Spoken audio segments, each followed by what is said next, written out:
The knock came at 7:04 p.m. on a Friday. Liam Carter stood frozen behind the door, his 4-year-old son asleep in the next room, knowing exactly who it was. Rent was 17 days overdue. The woman on the other side owned half the buildings in Pasadena and had a reputation for showing no mercy. Beautiful, sharp, untouchable. Ava Sinclair didn't do second chances. He had $112 in his account. Rent was $1,850. When he opened the door, he had no plan, no excuse that would work. What happened next would change both their lives forever. Stay with me until the end. Hit that like button and drop your city in the comments so I can see how far this story travels. The apartment smelled like mac and cheese and acrylic paint.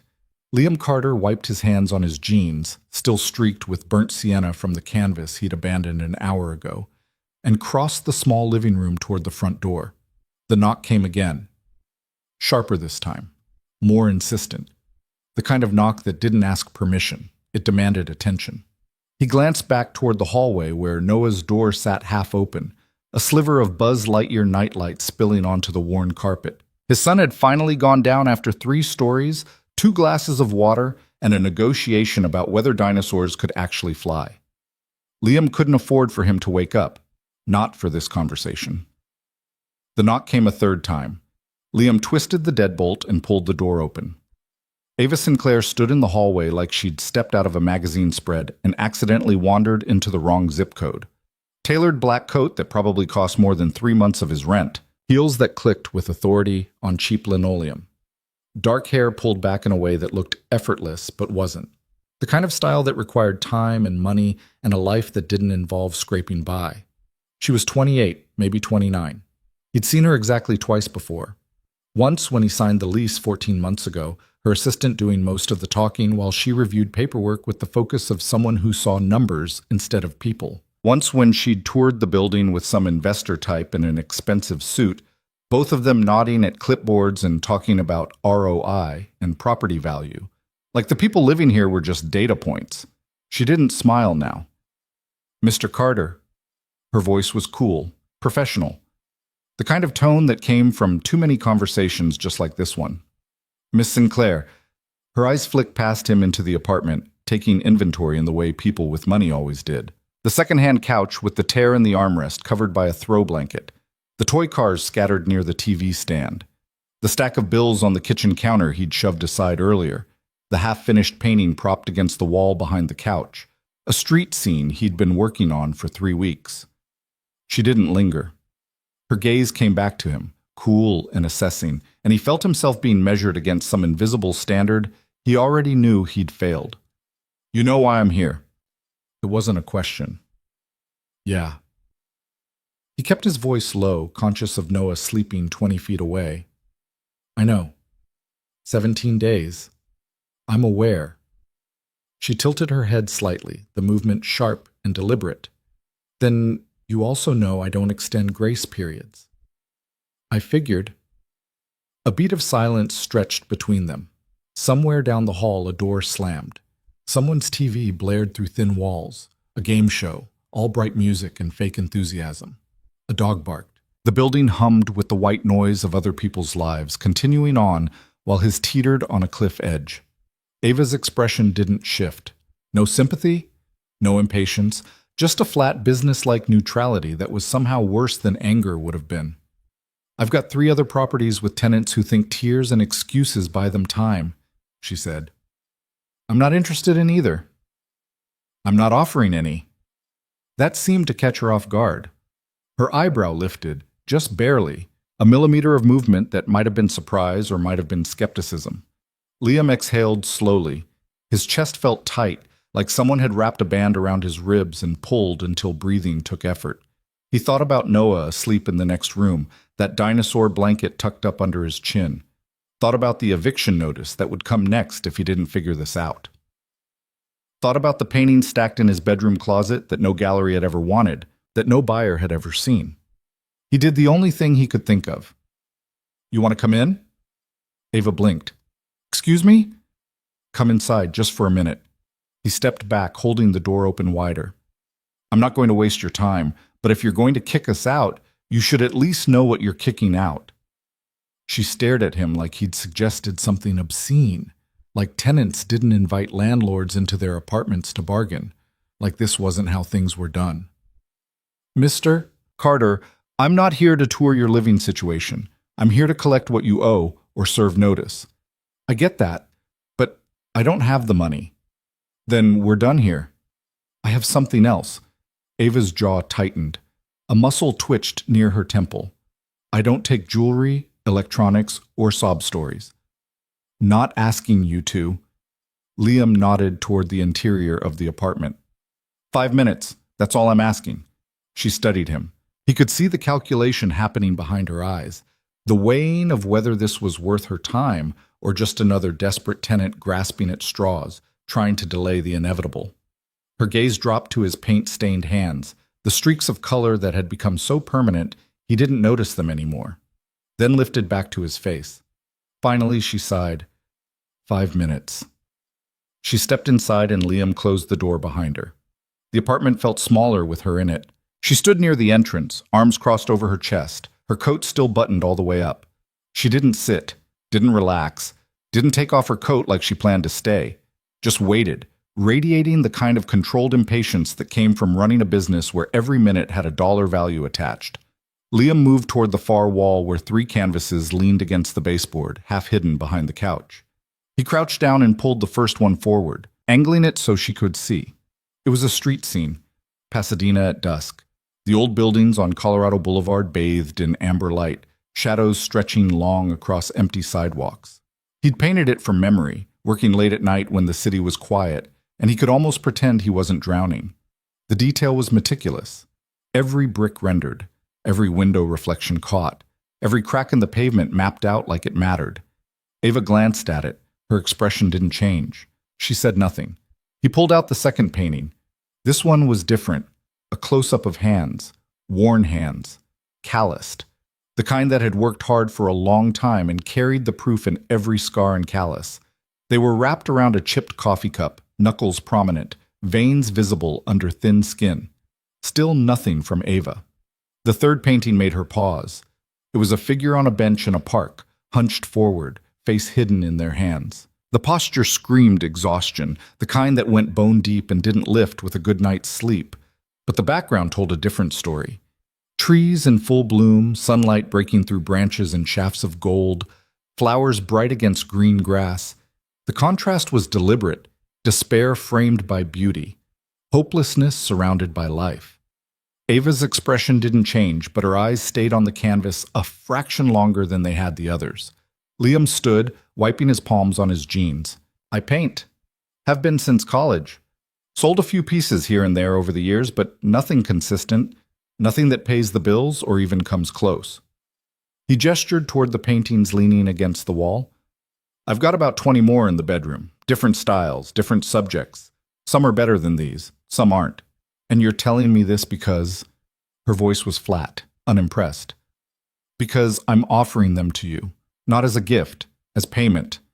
Ava's laugh was short and humorless, barely more than an exhale through her nose. You think I run an art gallery? No, but you've got money. You've got connections. People in your circle who buy expensive things because they can, because it looks good in their houses or their offices. He crossed his arms, matching her stance.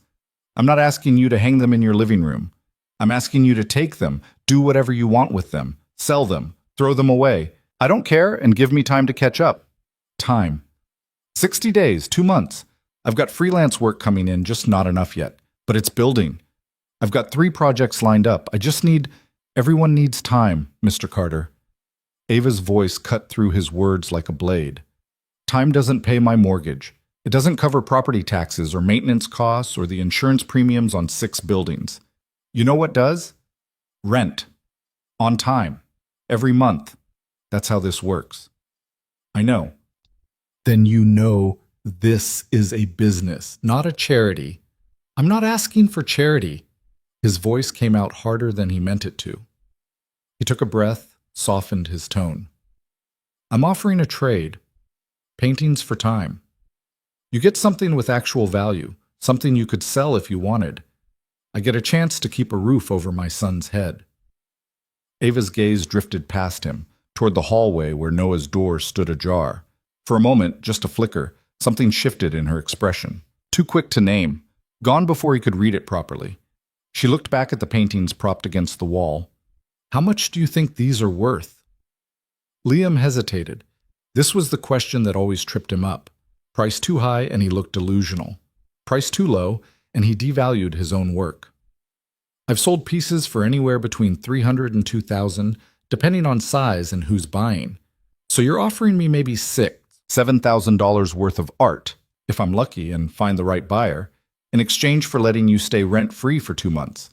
That's $3,700 you'd owe me. $3,700 now, but I'd pay it, every cent. I'm not trying to get out of what I owe. People say a lot of things when they're desperate. I'm not people. Ava's eyes narrowed. No? No. He met her stare and didn't look away. I'm a single dad who works 2 jobs, one doing graphic design that pays like garbage, one driving for a rideshare app on weekends, and paints until 3 in the morning because it's the only thing I'm actually good at. I've got a kid in the next room who deserves better than getting dragged from one apartment to another because his father can't keep up with rent. So yeah, I'm desperate, but I don't lie, and I don't make promises I can't keep. The silence that followed felt like a held breath. The refrigerator hummed in the kitchen. Somewhere outside, a car alarm went off, then stopped. The building settled with small creaks and groans. Ava turned back to the painting of the figure on the bench. She studied it, not the quick, dismissive glance from before, but a real look. Her head tilted. Her fingers drummed once against her coat sleeve, then stopped. You said you have more. Liam blinked. What? More paintings. You said there are 20 in the bedroom. Yeah, about that. Show me. He didn't move for a second, caught off guard by the shift.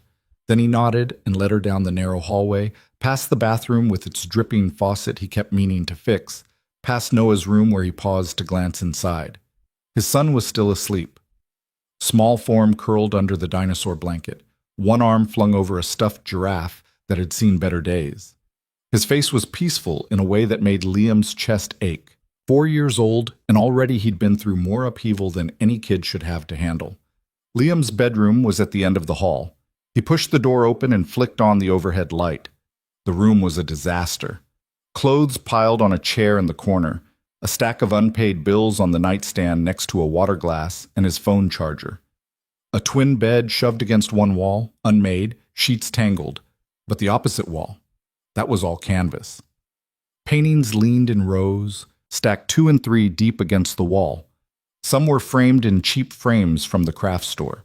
Most weren't framed at all, just raw canvas stretched over wooden frames he'd built himself. Ava stepped inside and stopped. Liam watched her, trying to read her reaction. He'd shown his work to plenty of people over the years, gallery owners who'd smiled politely and said they'd keep him in mind, potential buyers who'd hemmed and hawed and eventually walked away, friends who'd gushed about how talented he was but never actually bought anything. He'd learned to read the signs, the polite nod that meant no, the forced enthusiasm that preceded rejection, the quick exit that said more than words ever could. Ava wasn't doing any of that. She moved slowly along the wall, crouching down to pull paintings forward one by one, tilting them into the light from the overhead bulb. She didn't speak, didn't ask questions, just looked. One painting showed a woman standing at a kitchen sink, staring out a window. The light coming through was soft, golden, early morning or late afternoon. Steam rose from the water in the sink. Her face was turned away from the viewer, but everything about her posture, shoulders slightly slumped, head bowed, one hand braced against the counter, spoke of weight, of things carried that couldn't be set down. Another painting depicted a child's birthday party in a small living room, balloons in primary colors, a cake with lit candles, bright streamers taped to the walls. But the child sat alone at the table, staring at a single candle, and the emptiness of the room around him, no other guests, no parents visible, made the whole scene ache with loneliness. There was a painting of an empty playground at dusk, swings still moving slightly as if someone had just left. A painting of hands holding a photograph, the image in the photo deliberately blurred. A painting of a man's silhouette in a doorway, backlit, face obscured. Ava paused at a larger canvas near the back of the stack. This one was different from the others, bolder in composition, more striking. It showed a woman standing in front of a floor-to-ceiling window at night. She was silhouetted against a cityscape, buildings lit up, stretching into the distance, a sprawl of light and glass and steel. But she was dark, just a shadow, unreachable, separated from all that light and life by nothing but glass. Ava stared at it for a long time. The silence stretched. Liam shifted his weight, suddenly hyper-aware of how small his bedroom was, how shabby everything looked under the harsh overhead light, the crack in the ceiling, the peeling paint near the window, the way his whole life fit into one room and still felt cramped. "Where did you study?" Ava's voice was quieter now, less sharp. "Art center. Here in Pasadena, actually. Dropped out junior year when my girlfriend got pregnant." "And you've been painting since?" "On and off, mostly off for a while. Picked it back up seriously about 2 years ago." "Why then?" Liam shrugged. "Noah's mom left when he was 2, just packed a bag one morning and said she couldn't do it anymore. She sends money sometimes, Christmas cards, but she's not. She's gone." He looked at the paintings instead of at Ava. "After she left, I needed something to do after Noah went to bed that wasn't just staring at the TV and hating myself, so I started painting again." Ava's mouth twitched, not quite a smile, something closer to recognition, like she understood that particular brand of late-night desperation. She straightened up and turned to face him. "These are good." Antet. Thanks." "I mean it. They're not perfect. Some of the proportions are off in the figure work. The color choices are safe, you could push them more, but they're honest, and that's rarer than you'd think." Liam didn't know what to say to that. Compliments from people who actually knew what they were talking about were rare enough that he didn't have a script for them. Ava walked back to the painting of the woman at the window. She stood in front of it, arms crossed, staring up at the canvas like it had asked her a question she didn't want to answer. "This one," she said finally. "Who is she?" "No one specific. Just something I saw in my head one night. Couldn't sleep, so I sketched it out, then painted it over a couple weeks. She looks like she's waiting for something. Maybe. Or running from it." Liam studied the painting. He'd finished it 3 months ago, working late on a Tuesday night when insomnia had him wired and restless. He hadn't thought much about the why of it at the time. Just painted until the image in his head matched what was on the canvas. "Could be both," he said. Ava glanced at him, and for the first time since she'd walked into his apartment, her expression wasn't guarded. It was something else, something raw, unprotected. Then it was gone. She turned back to the painting. "I want this one." "What?" "This painting. The woman at the window." She faced him fully, her business mask back in place. "I'll take it. Not as payment, as collateral." Liam's pulse kicked up a notch. "Collateral for what?" 60 days. No penalties. No late fees. You catch up on what you owe, you pay in full, and I'll return the painting. You don't catch up, I keep it, and you're out. Eviction proceedings start on day 61.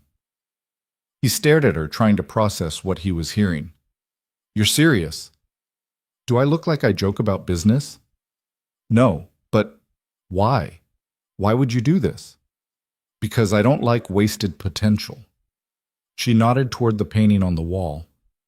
"And because that piece is worth more than $1,800. A lot more, if it's in front of the right people." Liam's throat felt tight.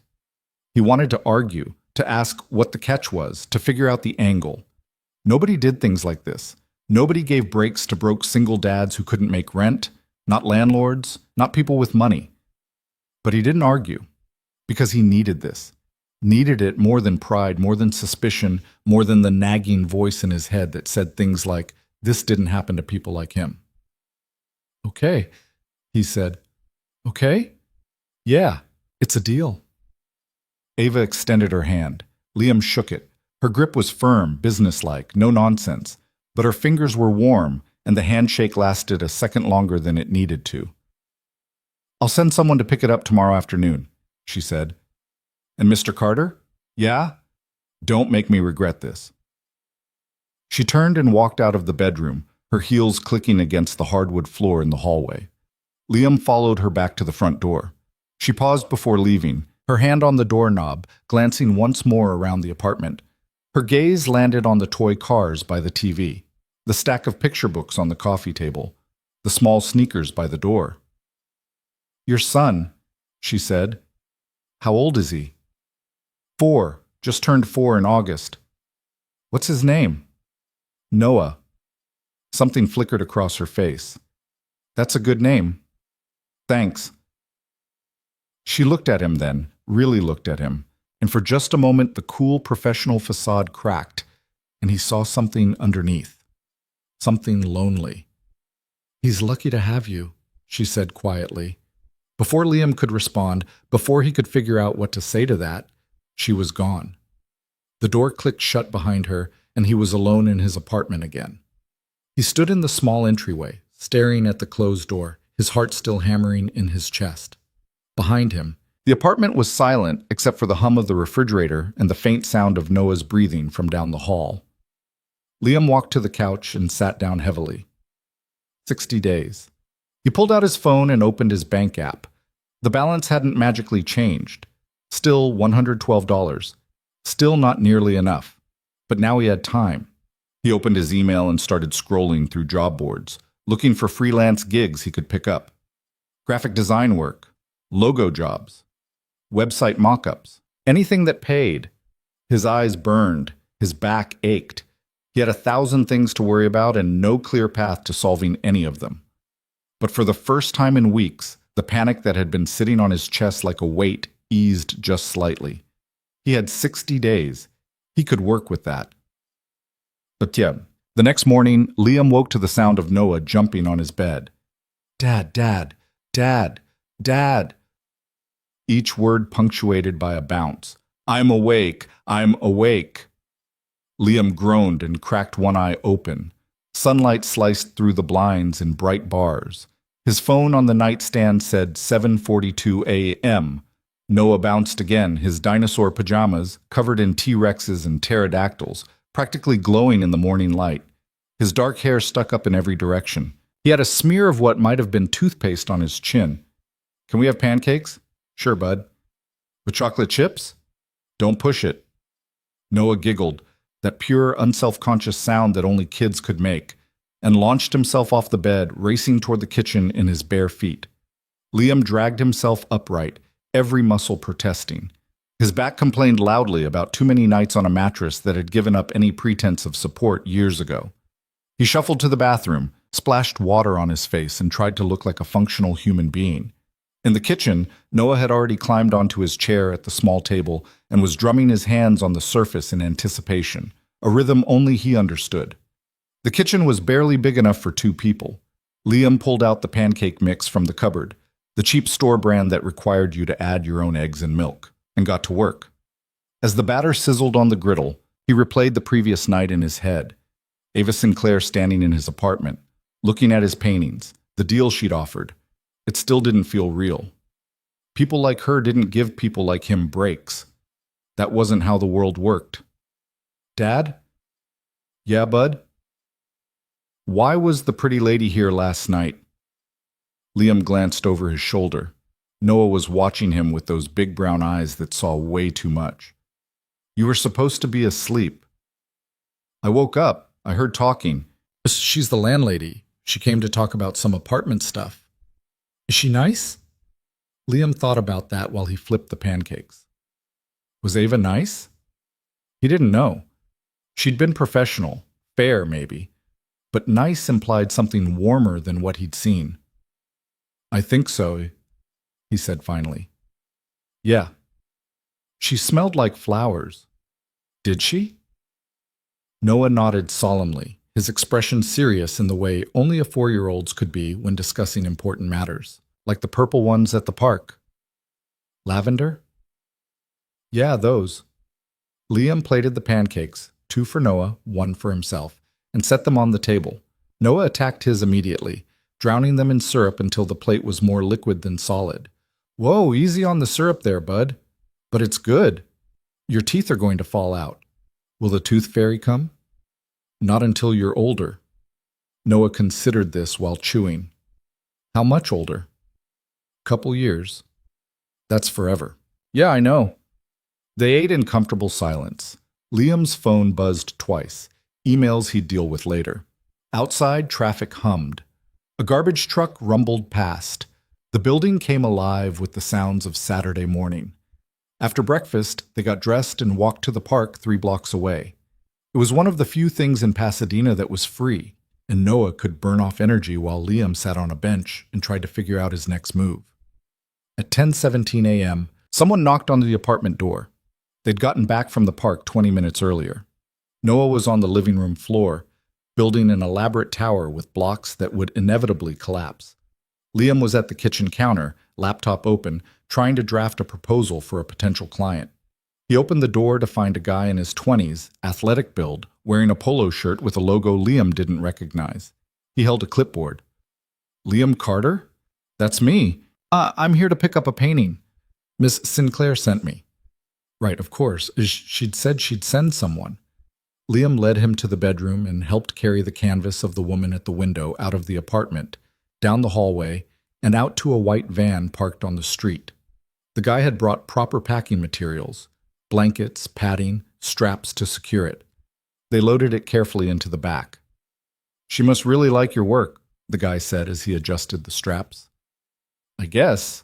She doesn't usually do stuff like this. Like what? Personal pickups. She's got people for everything, property management, maintenance, legal stuff. But she called me herself this morning, early, like 7 a.m., said this needed to be handled carefully, told me exactly how to wrap it, where to take it. Liam didn't know what to make of that. Where are you taking it? Her place, up in the hills. The guy closed the van doors and locked them. Nice setup. You should see it. After the van pulled away, Liam went back inside. The apartment felt different somehow. Emptier. Like removing that one painting had created a vacuum. Noah looked up from his block tower. Where'd the picture go? The landlady borrowed it for a while. Why? Because she liked it. Oh. Noah went back to his blocks, already moving on to more important matters. Liam sat on the couch and pulled out his phone, opened his bank app. Still $112. He had a design gig due next Friday that would bring in $400 if the client didn't flake. Another smaller job the week after that, maybe $200. If he could pick up 2 more freelance projects and sell even one painting, he might actually make this work. Might. He opened his email and started drafting pitches to potential clients, selling himself the way he'd never been comfortable doing. He sent 15 emails before lunch, got 2 responses by dinner, 1 no, 1 maybe. That night, after Noah went to bed, Liam stood in his bedroom staring at the remaining paintings. He should have been working, should have been chasing more freelance gigs, networking, hustling every connection he had. Instead, he pulled out a fresh canvas and started sketching. 3 weeks passed in a blur of deadlines and dishes and daycare drop-offs. Liam picked up 4 more freelance projects. A logo for a startup that paid half up front, website mock-up for a real estate agent, 2 smaller jobs that barely covered groceries. He painted late at night after Noah was asleep and the apartment was quiet. He didn't know why. The deal with Ava had bought him time, but it hadn't bought security. Every hour he spent painting was an hour he wasn't working on paid projects. But he couldn't stop. He painted a father and son at a playground, the father pushing a swing while looking at his phone, the distance between them palpable despite their proximity. He painted a crowded subway car, every passenger isolated in their own bubble despite standing shoulder to shoulder. He painted a street corner at dawn, empty except for a single figure waiting for a bus that might never come.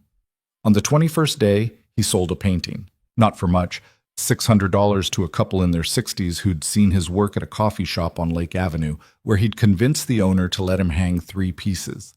They came in on a Tuesday afternoon, stood in front of the painting of hands holding a coffee cup, and after 10 minutes of quiet discussion, bought it. Liam deposited the check and immediately paid down part of his debt to Ava. Sent the payment through the property management portal with a note. First installment. More coming. She didn't respond. He bought groceries, real groceries, not just ramen and pasta. Put gas in his car, which had been running on fumes for 3 days. Paid the electric bill that had a cutoff notice attached. Noah's preschool called on a Thursday to remind him tuition was due. $250 he didn't have. He paid it anyway, using money he should have been saving for rent. The freelance work kept trickling in. Enough to keep treading water, not enough to get ahead. On the 43rd day, Liam got an email that changed everything. He was at the kitchen counter, laptop open, working on a logo design for a gym that wanted something edgy but approachable, whatever that meant, when his phone buzzed.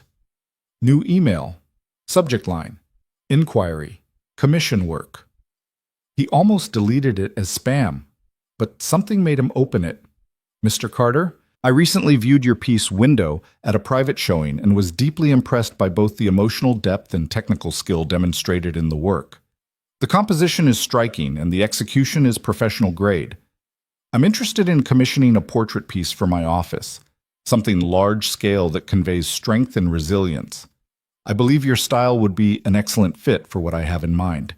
Please contact me at your earliest convenience to discuss terms, timeline, and compensation. Best regards, Richard Tan and Associates. Liam read it 3 times. Then he Googled Richard Tan. The guy ran a corporate law firm in downtown Pasadena, one of those places with marble floors in the lobby and receptionists who looked like they belonged on runways. The kind of firm that represented major corporations, handled multi-million-dollar deals, charged $500 an hour for consultations. Liam's hands were shaking slightly when he typed his response. Mr. Tan, thank you for reaching out. I'd be very interested in discussing a commission. I'm available to meet at your convenience. Please let me know what works for your schedule. Best, Liam Carter. He hit send before he could second-guess himself. The response came 2 hours later with a meeting time, Monday at 2 p.m. Monday afternoon, Liam stood outside the glass tower that housed Tan and Associates, feeling like he'd wandered onto the wrong planet. He'd worn his one decent button-down shirt, wrinkled despite his best efforts with an iron, and jeans that were clean but faded. His shoes were scuffed. He'd gotten a haircut at a cheap place on Fair Oaks that morning, hoping to look more professional. He probably just looked nervous. The lobby was exactly what he'd imagined. Marble floors, modern art on the walls that probably cost more than a car, a reception desk that looked like it had been carved from a single piece of wood. The receptionist, blonde, impeccably dressed, smile that was professional but not warm, checked his name against a list and directed him to the elevators. 12th floor. Richard Tan's office had floor-to-ceiling windows overlooking the city. The man himself was in his 50s, fit in the way that came from personal trainers and disciplined routines. Sharp gray suit, firm handshake, the kind of confidence that came from winning more than you lost. Mr. Carter, thanks for coming in. Thank you for the opportunity. Tan gestured to a chair. Liam sat. The leather was soft and expensive. I'll get right to it, Tan said. I saw your piece at Ava Sinclair's home last week. She was hosting a small gathering, some investors, a few colleagues. She had your painting hung in her main room. Window, she called it. Liam's brain stuttered. Ava had hung his painting in her house. Had people over to see it. It stopped me cold, Tan continued. There's something about it. The isolation, the longing. It's the kind of piece that makes you feel something, and that's rare. He leaned back in his chair. I want something similar for this office. Large scale. Something that conveys resilience in the face of adversity. Strength tempered by humanity. Does that make sense? Yeah. Yes. I think so. I'm thinking something maybe 5 feet by 7 feet. Dominant presence, but not overwhelming. Timeline. I'd need it within 6 weeks. Is that feasible? Liam's mind raced.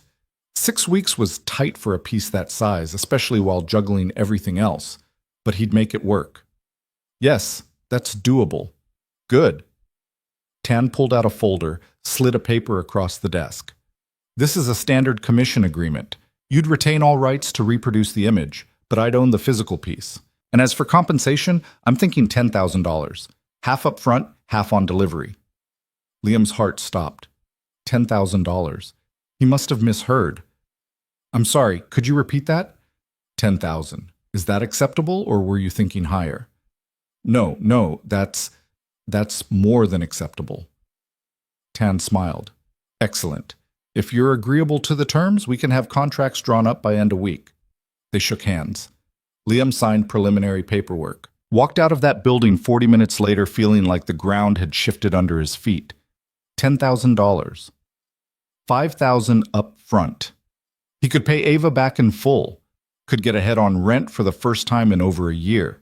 Could buy Noah new clothes that fit properly instead of the thrift store finds that were always slightly wrong. He sat in his car in the parking garage and just breathed. That night, after Noah was asleep, Liam called the property management office, left a message asking for Ava's direct number. She called back 20 minutes later. Mr. Carter. Her voice was the same as he remembered. Cool, professional. I wanted to thank you. A pause. For what? The painting, the deal, He struggled to find words. The chance. I got a commission. A big one. I'm going to be able to pay you back. Early, actually. With interest if you want. Another pause, longer this time. He could hear something in the background on her end. Music, maybe. Or voices. That's good, she said finally. I'm glad it worked out. Yeah, me too. He hesitated, then asked the question that had been burning in his mind since the meeting. Did you show the painting to Richard Tan? Silence, then quietly. I may have mentioned your work to a few people. Why would you do that? Because it deserved to be seen. Liam's chest felt tight, not in the bad way, like panic, in a different way, like something had cracked open. I don't know how to thank you. You don't need to thank me, Mr. Carter. You did the work. The talent is yours. I just opened a door. That door might have saved my life, mine and Noah's. He heard her breath catch slightly. You have talent, real talent. Don't waste it trying to survive. Use it to build something. Before he could respond, the line went dead. Liam sat in his kitchen, phone in hand, staring at the wall where the painting had been.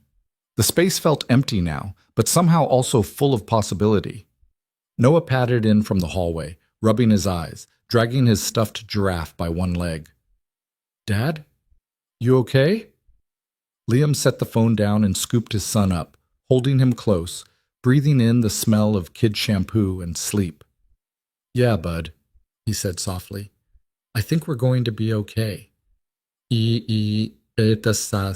Noah fell back asleep within minutes, his small body going limp against Liam's shoulder. Liam carried him back to bed, tucked the dinosaur blanket around him, and stood in the doorway watching his son's chest rise and fall in the glow of the nightlight. $5,000 would hit his account by Friday. Richard Tan's assistant had already sent the contract over. Half now, half on delivery. It felt like winning the lottery, except this wasn't luck.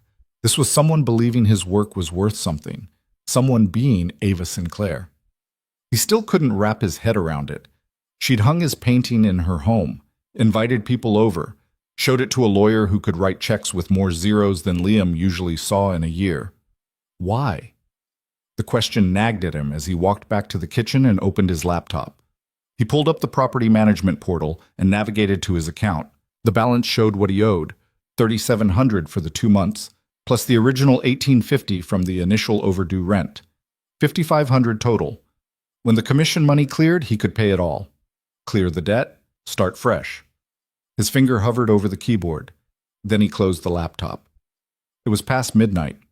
He should sleep, should rest before Noah woke up at the crack of dawn demanding breakfast and cartoons. Instead, he went to his bedroom and pulled out a fresh canvas. The commission piece for Tan would take weeks of focused work. Something large-scale. Something that conveyed resilience and strength. He had ideas already forming, rough sketches in his mind that needed to make it onto paper before they evaporated. But tonight, he painted something else. He painted Ava. Not her face. He didn't know her well enough for that. But her posture. The way she'd stood in his apartment with her arms crossed, radiating control and distance. The way she'd looked at the painting of the woman in the window, something flickering across her expression before she could lock it down. He painted a figure in silhouette, standing alone in an elegant room. Expensive furniture, art on the walls, everything perfect and arranged and empty. He worked until 3 in the morning, until his eyes burned and his back screamed in protest. Then he cleaned his brushes, turned off the light, and fell into bed fully clothed. The alarm went off 4 hours later. Friday came faster than Liam expected. The wire transfer hit his account at 9:23 a.m. while he was making Noah breakfast. His phone buzzed with the notification. He checked it twice to make sure it was real. $5,000. The number sat there on the screen like something from someone else's life. Noah was eating cereal at the table, milk dripping down his chin. "Dad, can we go to the park today?" "Yeah, bud, after I take care of some stuff." "What stuff?" "Boring adult stuff." Noah made a face. "That's the worst kind." "You have no idea." Liam opened the property management portal on his phone and initiated a payment. $5,500. Every cent he owed, plus a little extra to cover any fees he might have missed. He hit submit. The confirmation screen popped up. Payment processing.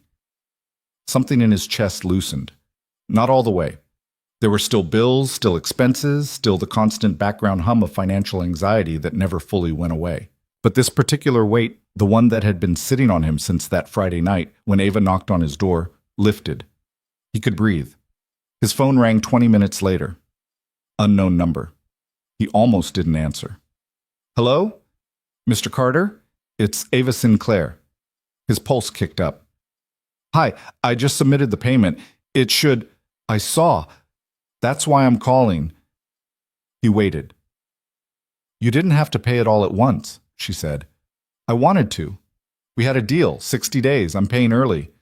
"The deal was 60 days for you to catch up, not to pay everything in one lump sum. Is that a problem?" A pause. "No, it's not a problem." Another silence stretched between them. Liam walked to the living room window, looking out at the street below. A dog walker passed with 3 small dogs on leashes. A car drove by too fast. "I wanted to thank you again," he said, "for what you did.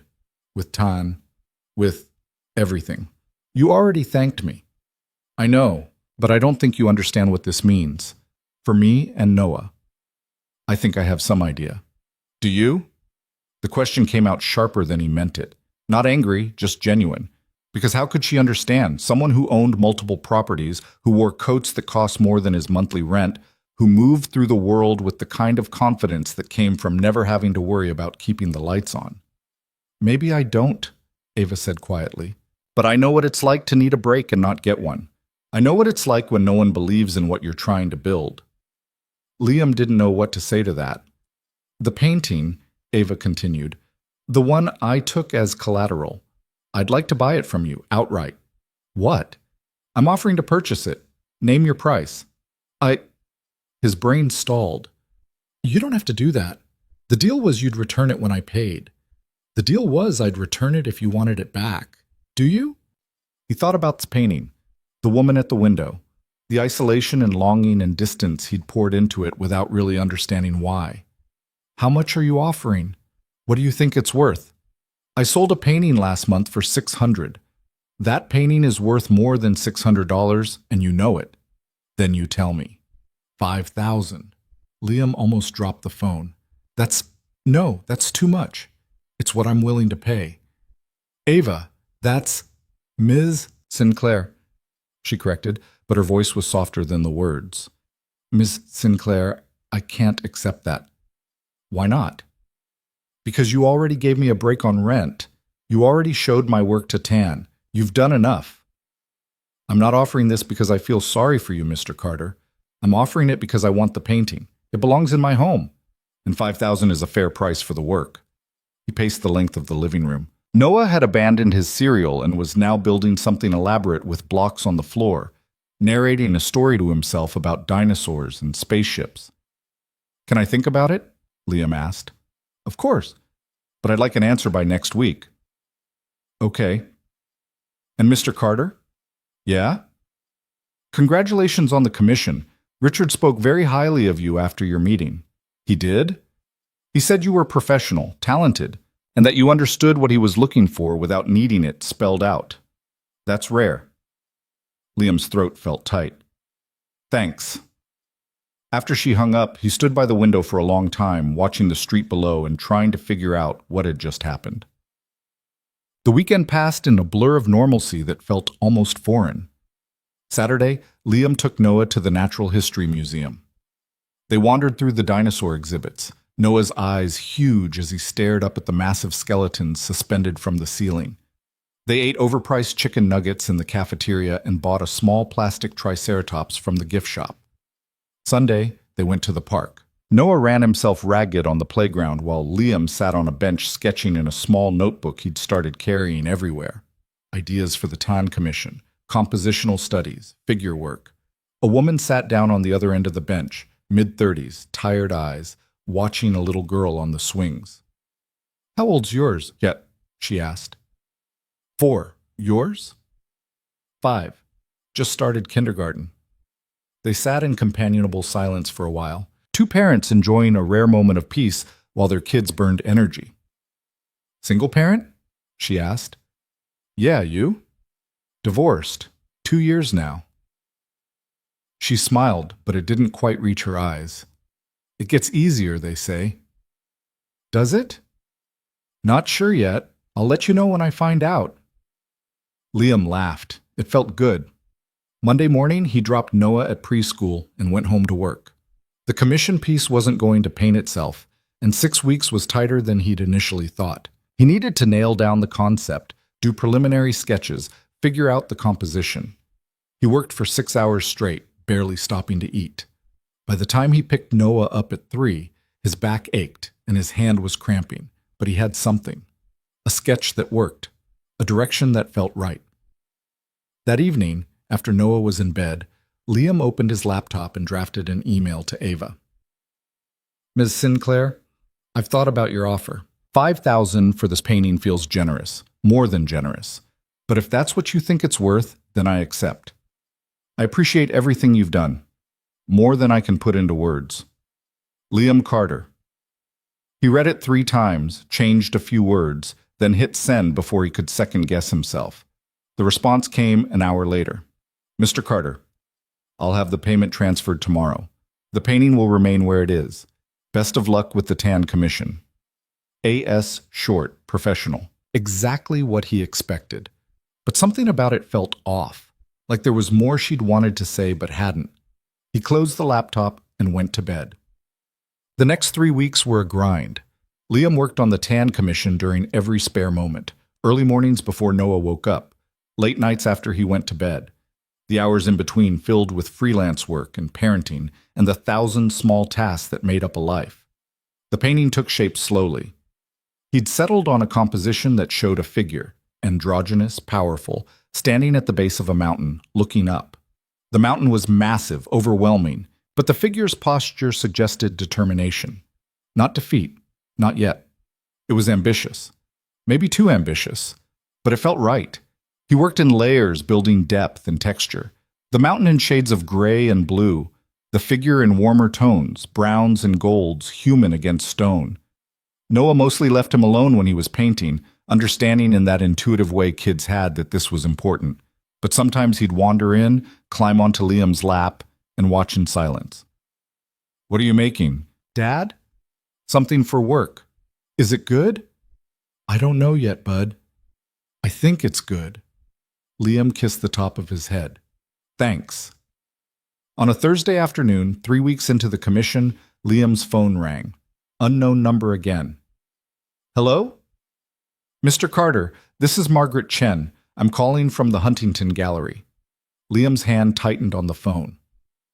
The Huntington was one of the most prestigious galleries in Pasadena. He'd submitted his portfolio to them twice over the years. Both times, he'd gotten polite rejection letters. Hi. Yes. How can I help you? We're curating a show for emerging local artists, and your name came across my desk.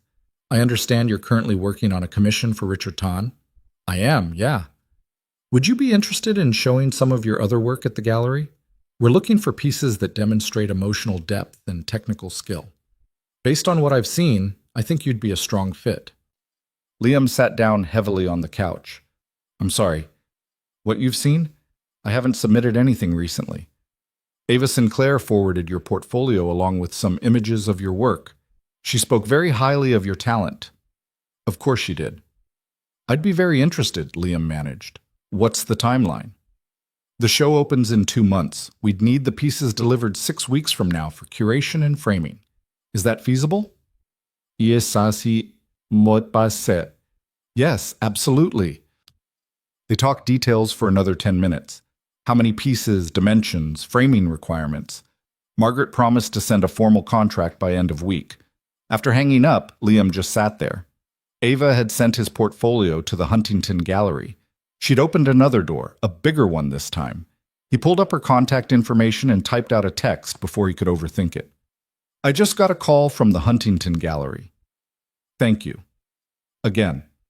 I don't know what else to say. The response came 5 minutes later. Say yes when they offer you the show, and send me an invitation to the opening. Liam stared at the message. Then he typed, You'll be the first person I invite. 3 dots appeared, then disappeared, then appeared again. Finally, I'll hold you to that. The tan commission was finished with 2 days to spare. Liam stood back, looking at the canvas propped against his bedroom wall. The figure at the base of the mountain, the sense of challenge and possibility, the weight of the climb ahead balanced against the determination to try. It wasn't perfect. There were areas he'd rework if he had more time. The shadows on the rock face could be deeper. The figure's hands needed more detail. But it was good. Maybe the best thing he'd ever made. He called Richard Ton's office and arranged delivery for Friday morning. Tan met him in the lobby of his building, brought in 2 assistants to help carry the canvas up to his office. They unwrapped it carefully, positioned it on the wall behind his desk. Tan stepped back, studying it. Liam held his breath. It's perfect, Tan said finally. Exactly what I wanted. Better, actually. The relief was physical. I'm glad you're happy with it. More than happy. Tan turned to him. I'll be recommending you to several colleagues. I hope you're prepared for more work. I am. Thank you. Tan handed him an envelope. The second half of the payment, plus a little extra. Call it a bonus for delivering early and exceeding expectations. Liam opened it later in his car. Along with the $5,000 check was an additional $1,000. $6,000. He drove home in a daze. That night, Liam did something impulsive. He looked up Ava's address, easy enough to find in the property records, and drove up into the hills above Pasadena. Her house was exactly what he'd imagined. Modern architecture, clean lines, walls of glass overlooking the city, security gate at the entrance. He almost turned around. This was stupid. Showing up unannounced at someone's home was the kind of thing that got restraining orders filed. But he pressed the call button on the intercom anyway. A pause. Then, Yes?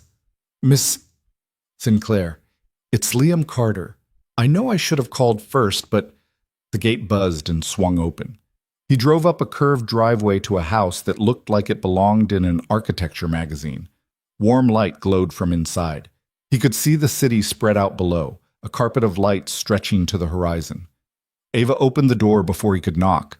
She was dressed more casually than he'd ever seen her. Dark jeans, a soft sweater, hair down around her shoulders, no shoes. She looked younger, less guarded. Mr. Carter, this is a surprise. I'm sorry for just showing up. I should have... Do you want to come in, or are we having this conversation on my doorstep? He followed her inside. The house was beautiful. Minimalist, but warm. Wood floors, high ceilings, art on every wall. Some pieces he recognized from galleries, others he didn't. And there, in the main living room above a low-slung couch, was his painting. The woman at the window. It looked different here, larger somehow, more important. It fits, Liam said. It does. Ava stood next to him, both of them looking at the painting. Would you like something to drink? Coffee? Wine?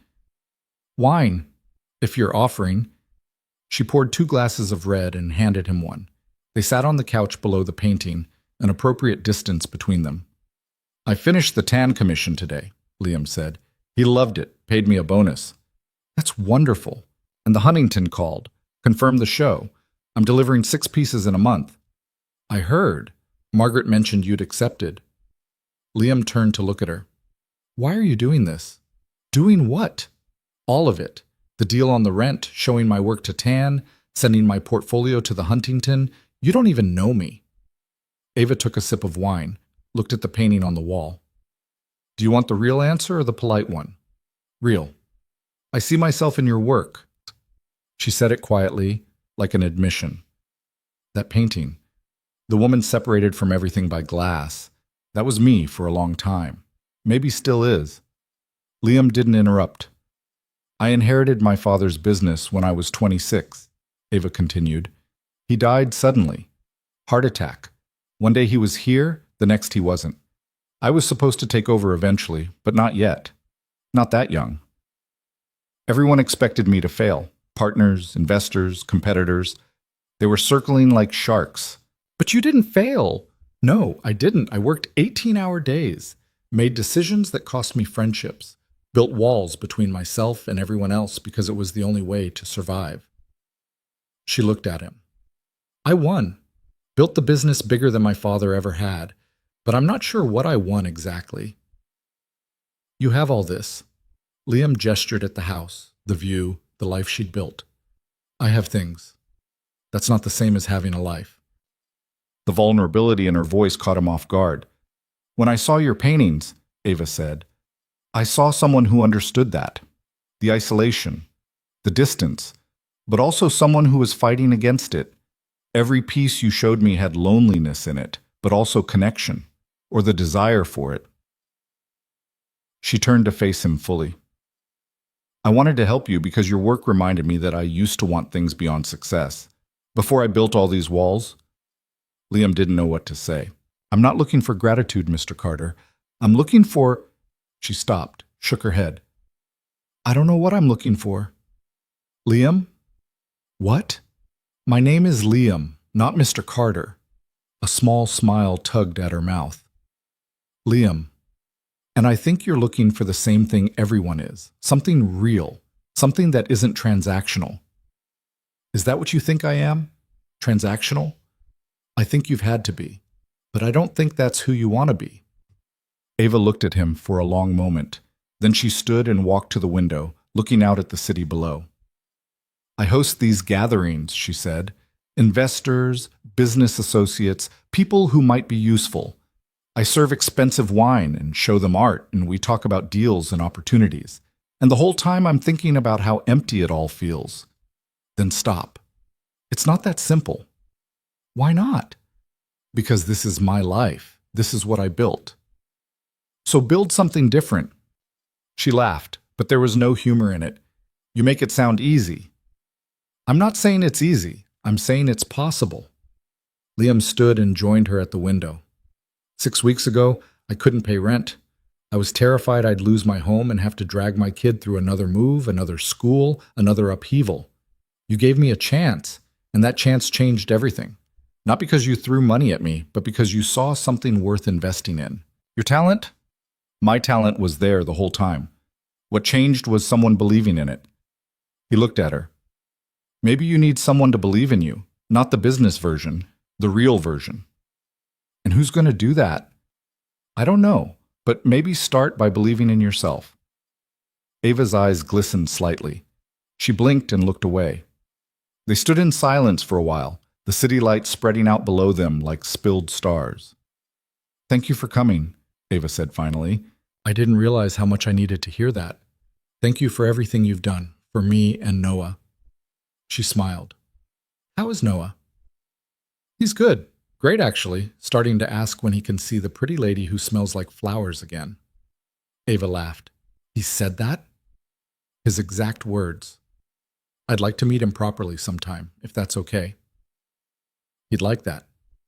Liam finished his wine and set the glass down.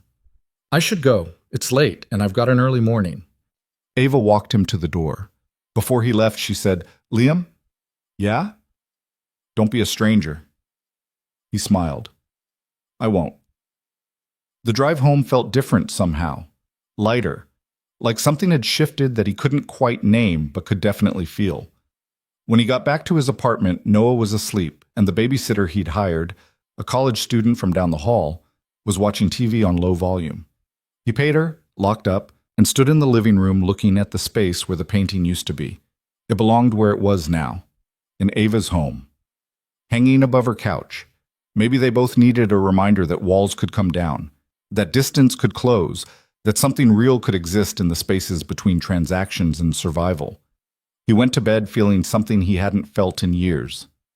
Hope. The hope lasted exactly 4 days. On Thursday morning, Liam's phone rang while he was making breakfast. Noah was still asleep, and the apartment was quiet except for the sizzle of eggs in the pan. Hello? Mr. Carter, this is Dr. Reeves from Pasadena Children's Clinic. We have Noah here. Liam's heart stopped. What? He's asleep in his room. No, sir, he's here. The preschool called an ambulance about 20 minutes ago. He had some kind of episode during morning activities. The spatula clattered to the floor. Liam was already moving, abandoning the stove, grabbing his keys. What kind of episode? Is he okay? What happened? He lost consciousness briefly. He's awake now and stable, but we need you to come in right away. Liam didn't remember the drive to the clinic. Didn't remember parking or running through the automatic doors or demanding to see his son. Everything blurred into a panic that made his hands shake and his chest tight. They led him to a room where Noah sat on an examination table, looking small and scared. A nurse stood nearby, checking vitals on a monitor. Dad! Noah's voice broke, and Liam was across the room in 2 steps, pulling his son against his chest. I'm here, bud. I'm here. You're okay. I got dizzy, and then I don't remember. It's okay. You're okay now.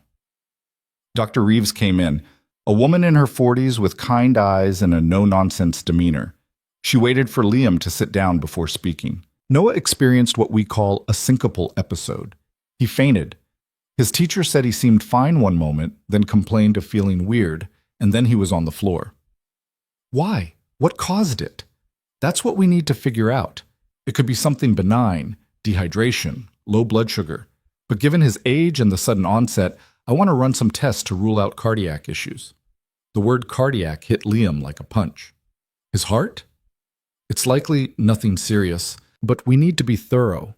I'm recommending an EKG, possibly an echocardiogram, and some blood work. When? Today, if possible. I've already put in the orders. Liam looked at Noah, who was watching him with those big brown eyes, trying to be brave. Okay, whatever you need to do. The test took hours. They hooked Noah up to machines, stuck electrodes on his small chest, drew blood that made him cry despite the nurse's gentle handling. Liam held his hand through all of it, murmuring reassurances he didn't fully believe. By the time they finished, it was past 3 in the afternoon. Dr. Reeves came back with a tablet in hand, her expression carefully neutral. The EKG shows an irregular rhythm. Nothing immediately dangerous, but it's abnormal for a child his age. The echo is being reviewed by our cardiologist now, but I saw some concerning patterns. What does that mean? It means we need more information. I'm referring you to a pediatric cardiologist at Huntington Hospital. They'll do a more comprehensive workup. How comprehensive? Could be several appointments, more tests, possibly a Holter monitor to track his heart over 24 hours. We need to understand what's causing the irregularity and whether it poses any risk. Liam's mouth was dry. And if it does pose a risk? Let's not get ahead of ourselves, one step at a time. But her tone said everything. This wasn't nothing. This was something. They left the clinic with a referral slip and an appointment for the following week. Noah fell asleep in the car on the way home, exhausted from the ordeal. Liam carried him inside, tucked him into bed even though it was barely 4 in the afternoon. Then he sat on the couch and put his head in his hands. The insurance he had through the marketplace was bare bones, high deductible, limited coverage. Pediatric cardiology wasn't going to be cheap, even with insurance picking up part of it. He pulled out his phone and started Googling echocardiograms, Holter monitors, specialist consultations. The numbers made his stomach turn. Even with the money from the Tan Commission, even with the gallery show coming up, this could wipe him out. And if Noah needed treatment, actual medical intervention, He didn't know how he'd pay for it. His phone buzzed. A text from Ava. "How's the prep for the Huntington show going?" He stared at the message for a long time before typing back. "It's fine. Been busy." 3 dots appeared, disappeared, appeared again. "Is everything okay?" He almost lied, almost typed out something bland and reassuring, but his hands were shaking and his son was asleep in the next room with a heart that wasn't working right, and he didn't have the energy to pretend. "Noah's sick, heart thing. We're seeing a specialist next week." The response came immediately. "I'm coming over." "You don't have to do that. I'm already in my car." Liam set the phone down and just breathed. He didn't know why she was coming or what she thought she could do, but part of him, the exhausted, terrified part, was grateful not to be alone. She arrived 20 minutes later, still in work clothes, but without the armor of her usual composure. She looked worried. "How is he?" "Asleep. They ran tests all day. Found something with his heart rhythm." "What did the doctor say?" "That they need more tests. That it could be nothing or it could be something. Very helpful, right?" Ava sat down on the couch next to him. Not too close, but close enough that he could feel her presence. "What do you need?" "A medical degree and a lottery win." "Liam?" He looked at her. "I don't know what I need. I don't know what's wrong with him. I don't know how much this is going to cost. I don't know anything except that I'm scared out of my mind. Okay? Okay? Okay. You're scared. That's allowed." Something about the simplicity of it, the permission to just feel what he was feeling, cracked something open in his chest. His eyes burned. He blinked hard, looking away. "I can help with the medical bills," Ava said quietly. "No." "Liam, I can't keep taking money from you. You've already done too much." "This is different. This is your son's health, which is exactly why I can't. If I take money from you for this, what does that make me? What does that make us?" "It makes you a father who's doing what he needs to do to take care of his kid. It makes me someone who owes you everything." Ava was quiet for a moment. Then she said, "You don't owe me anything. That's not how this works." "Then how does it work? Because from where I'm sitting, you keep giving and I keep taking, and that's not—" He stopped, frustrated with himself for not being able to articulate what he meant. "It's not what? Balanced, equal. Whatever this is between us, it's not equal. Does it need to be?" "Yeah, it does." Ava studied him. "What if I told you I'm not doing this for you?" "What?" "What if I told you I'm doing this because being around you and Noah reminds me what it's like to care about something beyond profit margins and quarterly returns? What if this is as much for me as it is for you?" Liam didn't know how to respond to that. "Let me help," Ava said. "Not as a handout, as a friend. We barely know each other." "Then let's change that." He wanted to argue, wanted to maintain the independence he'd fought so hard to build. But Noah was asleep in the next room with a heart condition they didn't understand yet, and pride felt like a luxury he couldn't afford. "I'll think about it," he said finally. "That's all I'm asking." They sat in silence for a while. Outside, the sun was setting, painting the sky in shades of orange and pink. The apartment was quiet except for the hum of the refrigerator and distant traffic. "Do you want me to stay?" Ava asked. "I can order dinner, keep you company." "You don't have to do that." "I know, but I want to." Liam looked at her, really looked at her. The expensive clothes and perfect hair, yes, but also the genuine concern in her eyes. The way she sat on his second-hand couch like it didn't matter that it was worn and ugly. "Okay," he said. "Yeah, that'd be nice." Ava ordered Thai food from a place she swore by. They ate straight from the containers, sitting on the couch with plates balanced on their laps. Noah woke up around 6, groggy but okay, and Ava sat with him on the floor building an elaborate tower out of blocks, while Liam cleaned up the kitchen. Watching them together, Ava in her work clothes on the carpet, Noah explaining the intricacies of dinosaur architecture, made something shift in Liam's chest. This woman who owned buildings and hosted investors in her hilltop home was sitting on his floor playing with his son like it was the most natural thing in the world. After Noah went back to bed, earlier than usual, still exhausted from the day, Ava helped Liam clean up the blocks and toy cars scattered across the living room. "He's a great kid," she said. "He is. He deserves better than—" Liam gestured vaguely at the apartment, at their life, at all of it. Better than a father who loves him and works himself to exhaustion to provide for him? Better than constant worry about money? Better than a dad who can't afford proper health insurance? Liam, he has you. That's what matters. Is it? Because right now it doesn't feel like enough. Ava set down the toy car she'd been holding. Can I tell you something? Sure. My father gave me everything money could buy. Best schools, expensive clothes, trips to Europe. But he was never there. Always working, always building the business. I would have traded all of it for one night where he sat on the floor and played with me the way you do with Noah. That's different. How? Your father was choosing work over you. I don't have a choice. You have more choices than you think, and you're making the right ones. Liam wanted to believe her. She left around 9, making him promise to text her after the specialist appointment. He walked her to the door, and before she left, she turned back. I meant what I said, about being friends, about helping. I know. Good. After she was gone, Liam locked up and checked on Noah one more time. His son was sleeping peacefully, chest rising and falling in steady rhythm. Looking at him, you'd never know anything was wrong. But something was wrong, and Liam had no idea how to fix it. He went to his bedroom and stood in front of the paintings lined against the wall. 6 pieces ready for the Huntington show. Good work. Maybe the best he'd ever done. But they weren't finished. Not quite.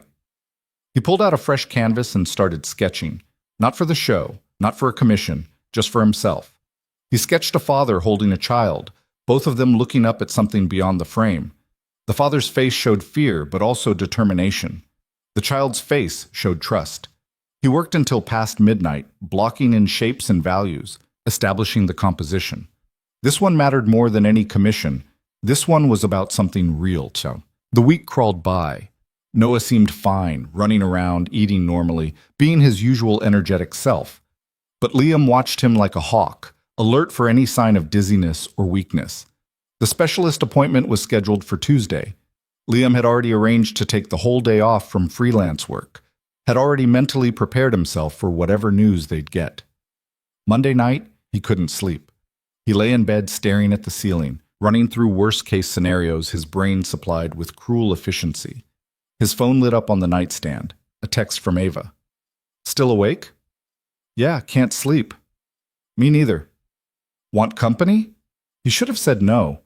It was almost 11 at night. Noah was asleep. Having her come over this late felt like crossing a line they'd been carefully not crossing. Yeah, I do. She arrived 30 minutes later in jeans and a sweatshirt, hair pulled back, no makeup. She looked younger, more real. Couldn't sleep, he asked? Kept thinking about tomorrow, about you and Noah. You don't need to worry about us. Too late. They sat on the couch in the dark living room, just the faint glow of streetlights coming through the window. Liam had opened a bottle of cheap wine, the only kind he had, and poured them both glasses. Tell me something, Ava said. Something that has nothing to do with art or rent or sick kids. Something real. Liam thought about it. Noah's mom, her name was Jennifer. She left on a Tuesday. I remember because it was garbage day and I was taking the bins out when I came back inside and found the note. What did it say? That she couldn't do it anymore. That she loved Noah, but being a mother was suffocating her. That she needed to find herself. He took a sip of wine. I was angry for a long time. Felt like she'd abandoned us both. But lately I've been thinking maybe it took courage to admit she couldn't handle it. Maybe staying would have been worse. Do you still love her? No, I don't think I ever really did, honestly. We were young and careless, and then suddenly we had a baby. We tried to make it work, but we were building on sand. That's sad. Maybe, but we got Noah out of it, so I can't regret it completely. Ava was quiet for a moment. I was engaged once. Liam turned to look at her. Yeah? 5 years ago. His name was Daniel. He worked in finance. Very successful, very charming, very wrong for me. What happened? I realized he loved the idea of me more than the actual me. He wanted the successful businesswoman to show off at dinners, the trophy wife with her own money, but he didn't want the messy parts, the late nights working, the stress, the moments when I wasn't perfectly composed. So you ended it. He ended it, actually. Said I was married to my work and he'd always come second. He wasn't wrong. Do you regret it? I regret not realizing sooner that we were playing roles instead of building something real. She looked at him. I don't want to do that anymore. Do what? Play roles, pretend, keep everyone at arm's length because it's safer. What do you want? I want what you have with Noah, that connection, that realness. I want to care about something beyond myself. Liam set his wine glass down. You're already doing that. Am I? You're here, aren't you, at 11 at night, worried about a kid who's not yours. He feels a little bit mine now. The admission hung in the air between them. Ava, I know this is complicated. I know I'm your landlord and we have this whole weird power dynamic. But I need you to know that when I'm here, it's not about business. It's not about pity. I'm here because I want to be. Liam didn't know what to say. Part of him wanted to point out all the reasons this was a bad idea. The imbalance, the complications, the risk. But another part, the part that had been alone for too long, didn't care about any of that. I want you here too, he said quietly. Ava's hand found his in the dark. They sat like that for a while, not speaking, just existing in the same space. Eventually she said, I should go. You need sleep before tomorrow. Yeah. But neither of them moved. Ava? Yeah? Thank you for everything, for being here. There's nowhere else I'd rather be. She squeezed his hand once before letting go and standing up. He walked her to the door, and this time when she turned back, she leaned up and kissed his cheek. It was brief, innocent, but it felt like a promise of something more. After she left, Liam stood at the door for a long time, touching the spot where her lips had been. Tuesday arrived too fast. The pediatric cardiologist's office was in a medical building attached to Huntington Hospital. Bright, sterile, filled with anxious parents and sick kids. Liam checked in at the desk while Noah clung to his leg, unusually quiet. They called them back after 20 minutes.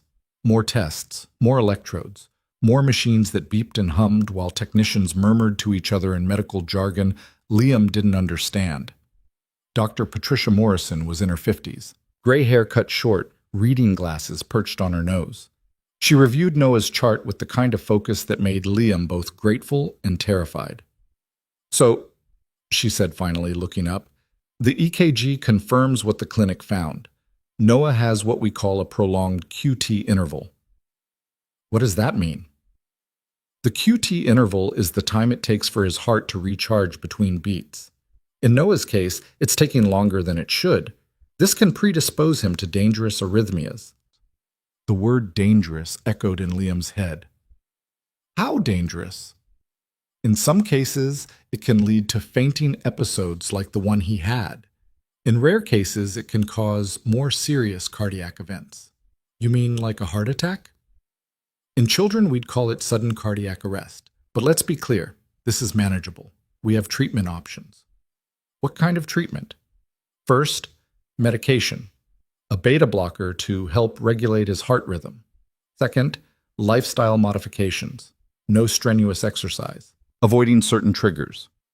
And third, monitoring, regular checkups, possibly a wearable device if the medication doesn't control the symptoms. Liam felt like he was drowning. And this is forever? It's a chronic condition, but many children with long QT syndrome live completely normal lives with proper management. What if the medication doesn't work?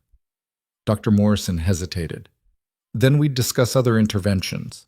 But let's start here and see how he responds. They left with prescriptions and follow-up appointments and a thick packet of information about long QT syndrome. Noah was quiet in the car, sensing something was wrong even if he didn't understand what. Am I sick, Dad? Your heart just needs a little help, bud. The medicine will make it better. Will it hurt? No, just a pill every day.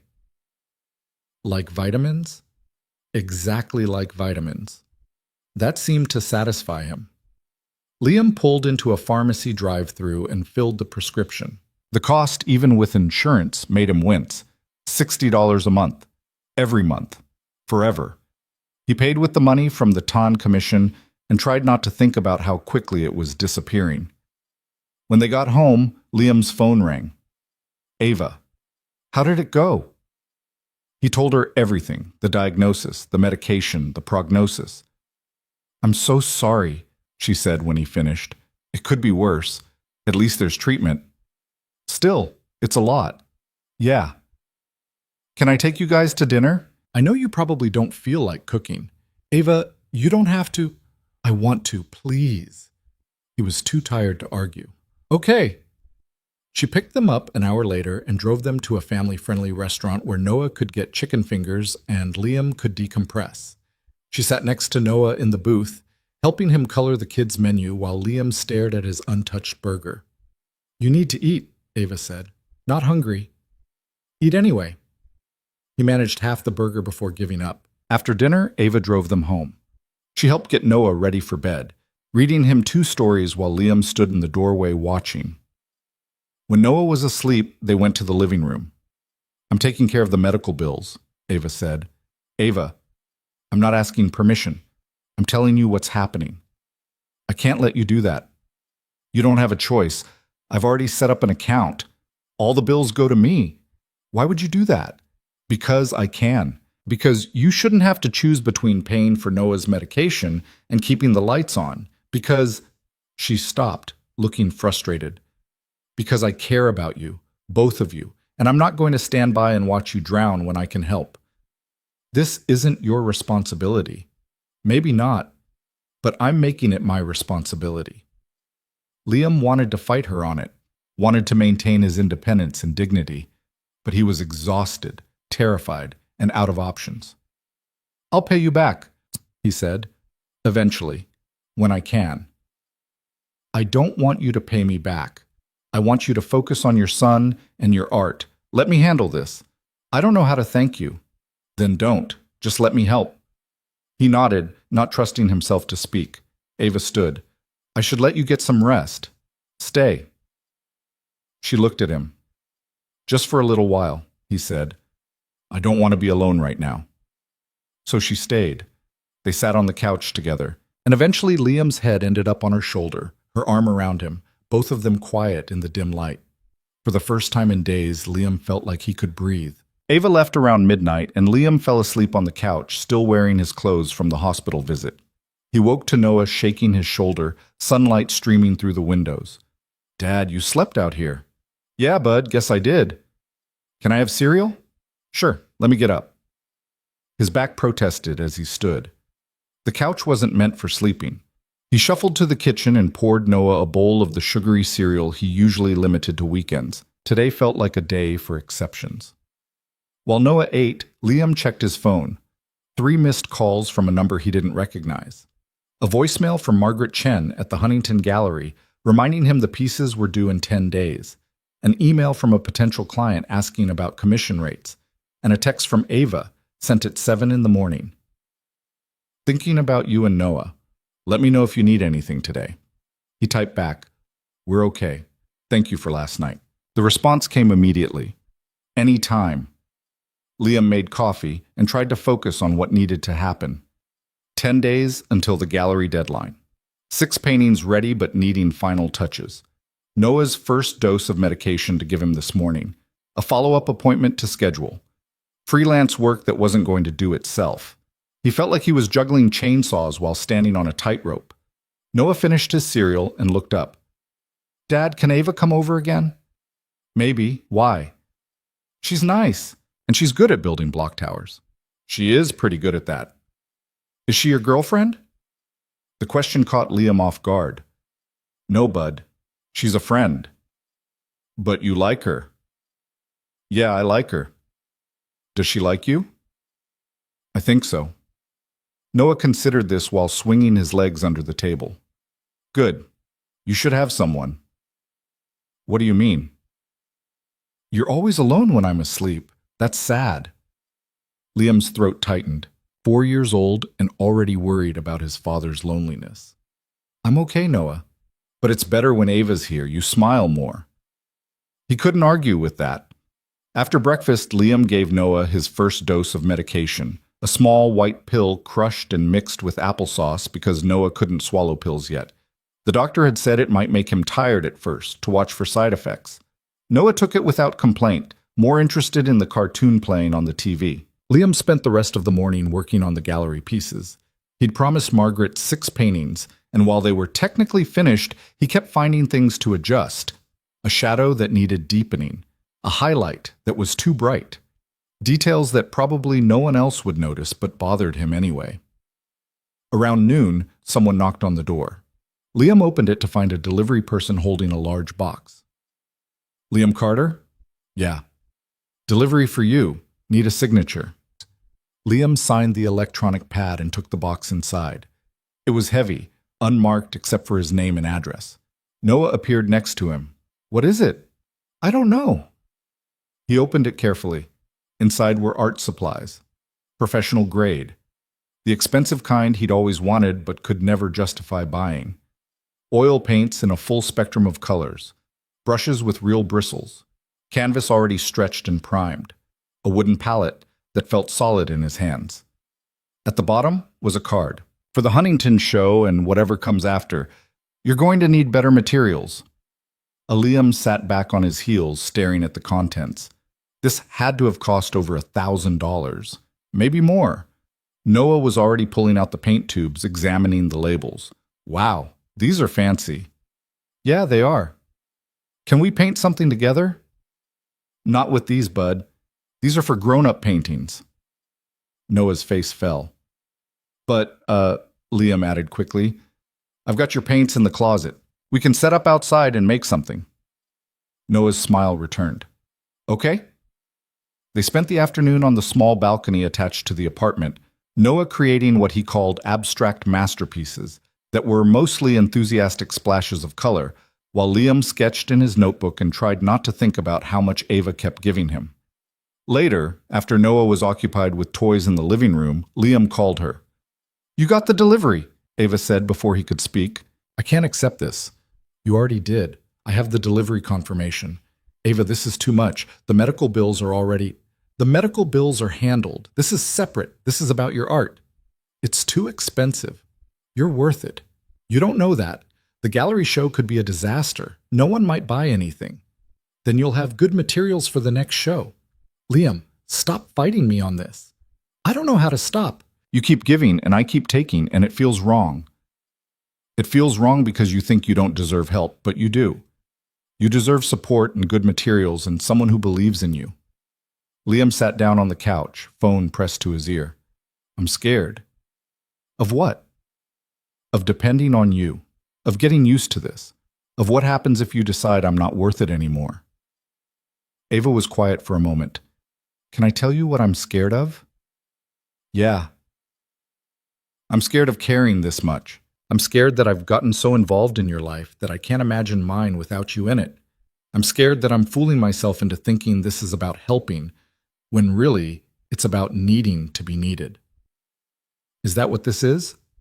"I don't know, maybe. Does it matter?" "I think it does." "Why?" "Because I need to know if you're here because you feel sorry for me or because you actually want to be here." "I want to be here. I want to be in your life and Noah's life. Not because I pity you, because you make me feel like a person again instead of just a business owner." Liam exhaled slowly. "Okay. Okay? Yeah, I believe you. Good. Now use those paints and make something beautiful." After they hung up, Liam sat with his phone in his hand for a long time. This thing between them, whatever it was, had gone past landlord and tenant, past favor and gratitude.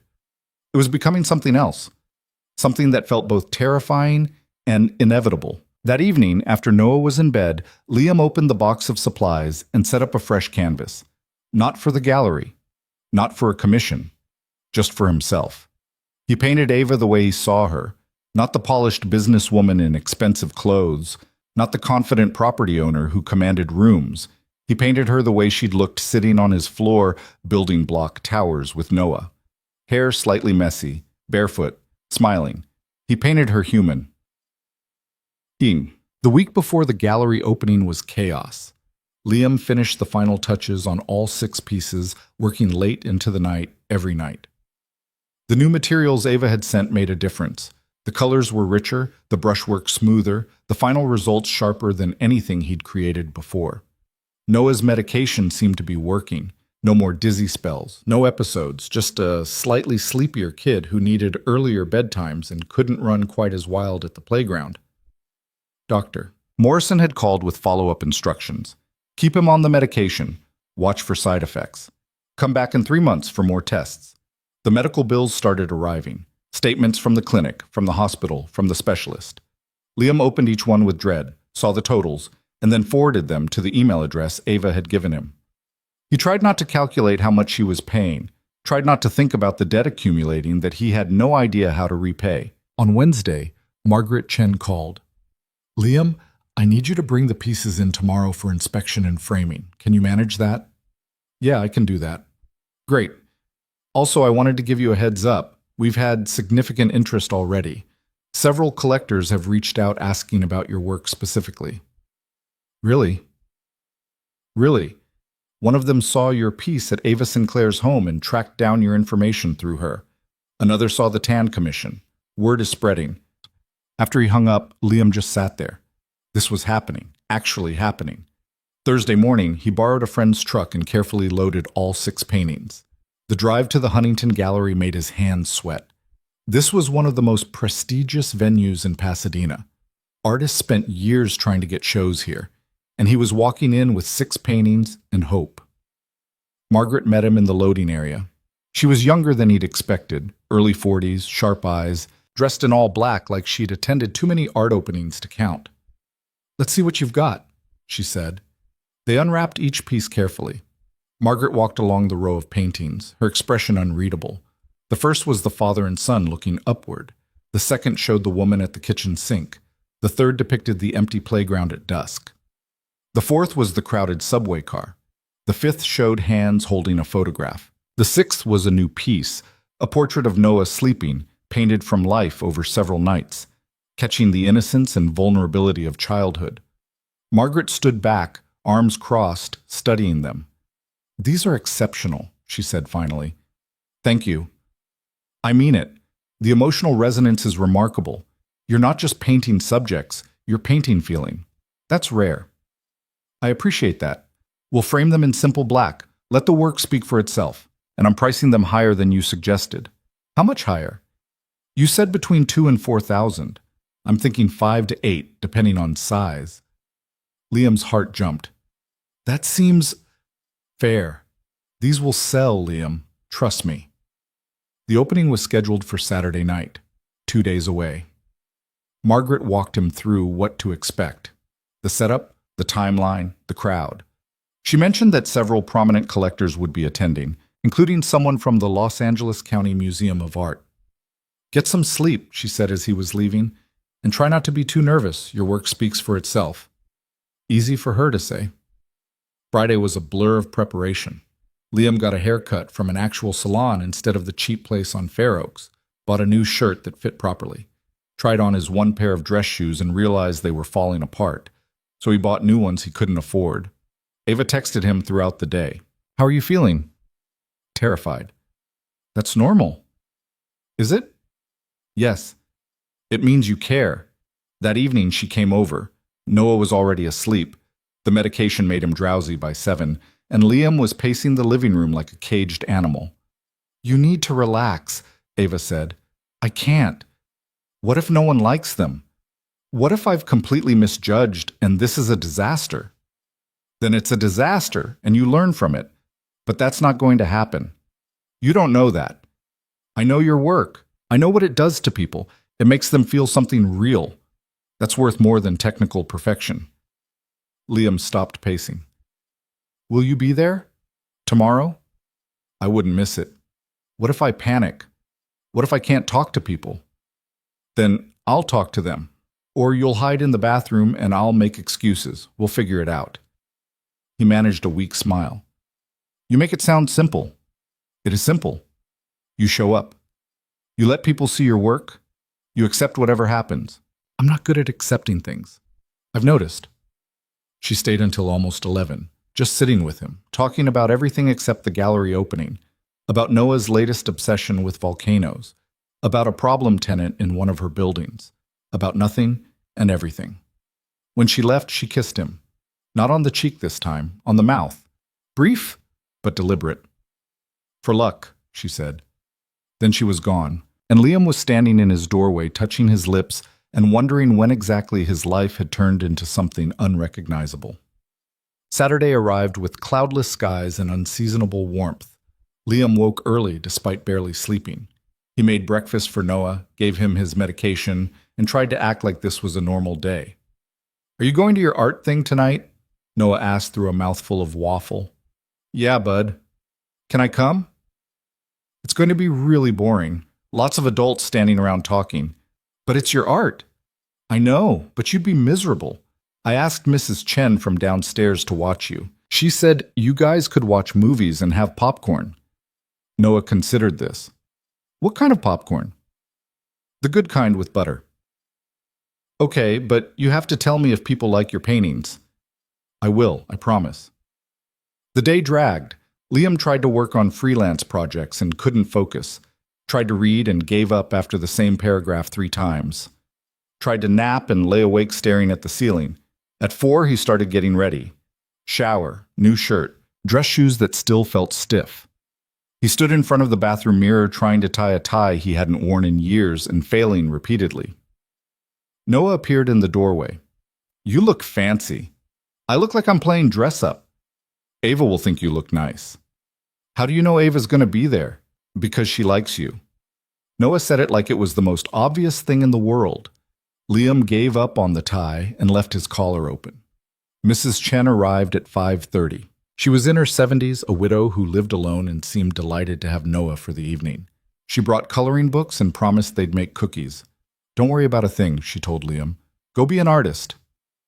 The gallery opening started at 6. Liam arrived at 1:15, his stomach in knots. The space was beautiful. High ceilings, white walls, perfect lighting. His paintings hung in a dedicated section, each one illuminated and labeled with his name. Seeing them here, in this context, in this space, made them feel like they belonged to someone else. Margaret found him standing frozen in front of the painting of Noah sleeping. "You made it. Good." "Yeah, I'm here." "People are going to start arriving soon. Just be yourself. Answer questions honestly. Don't oversell. Let the work do the talking." "Okay?"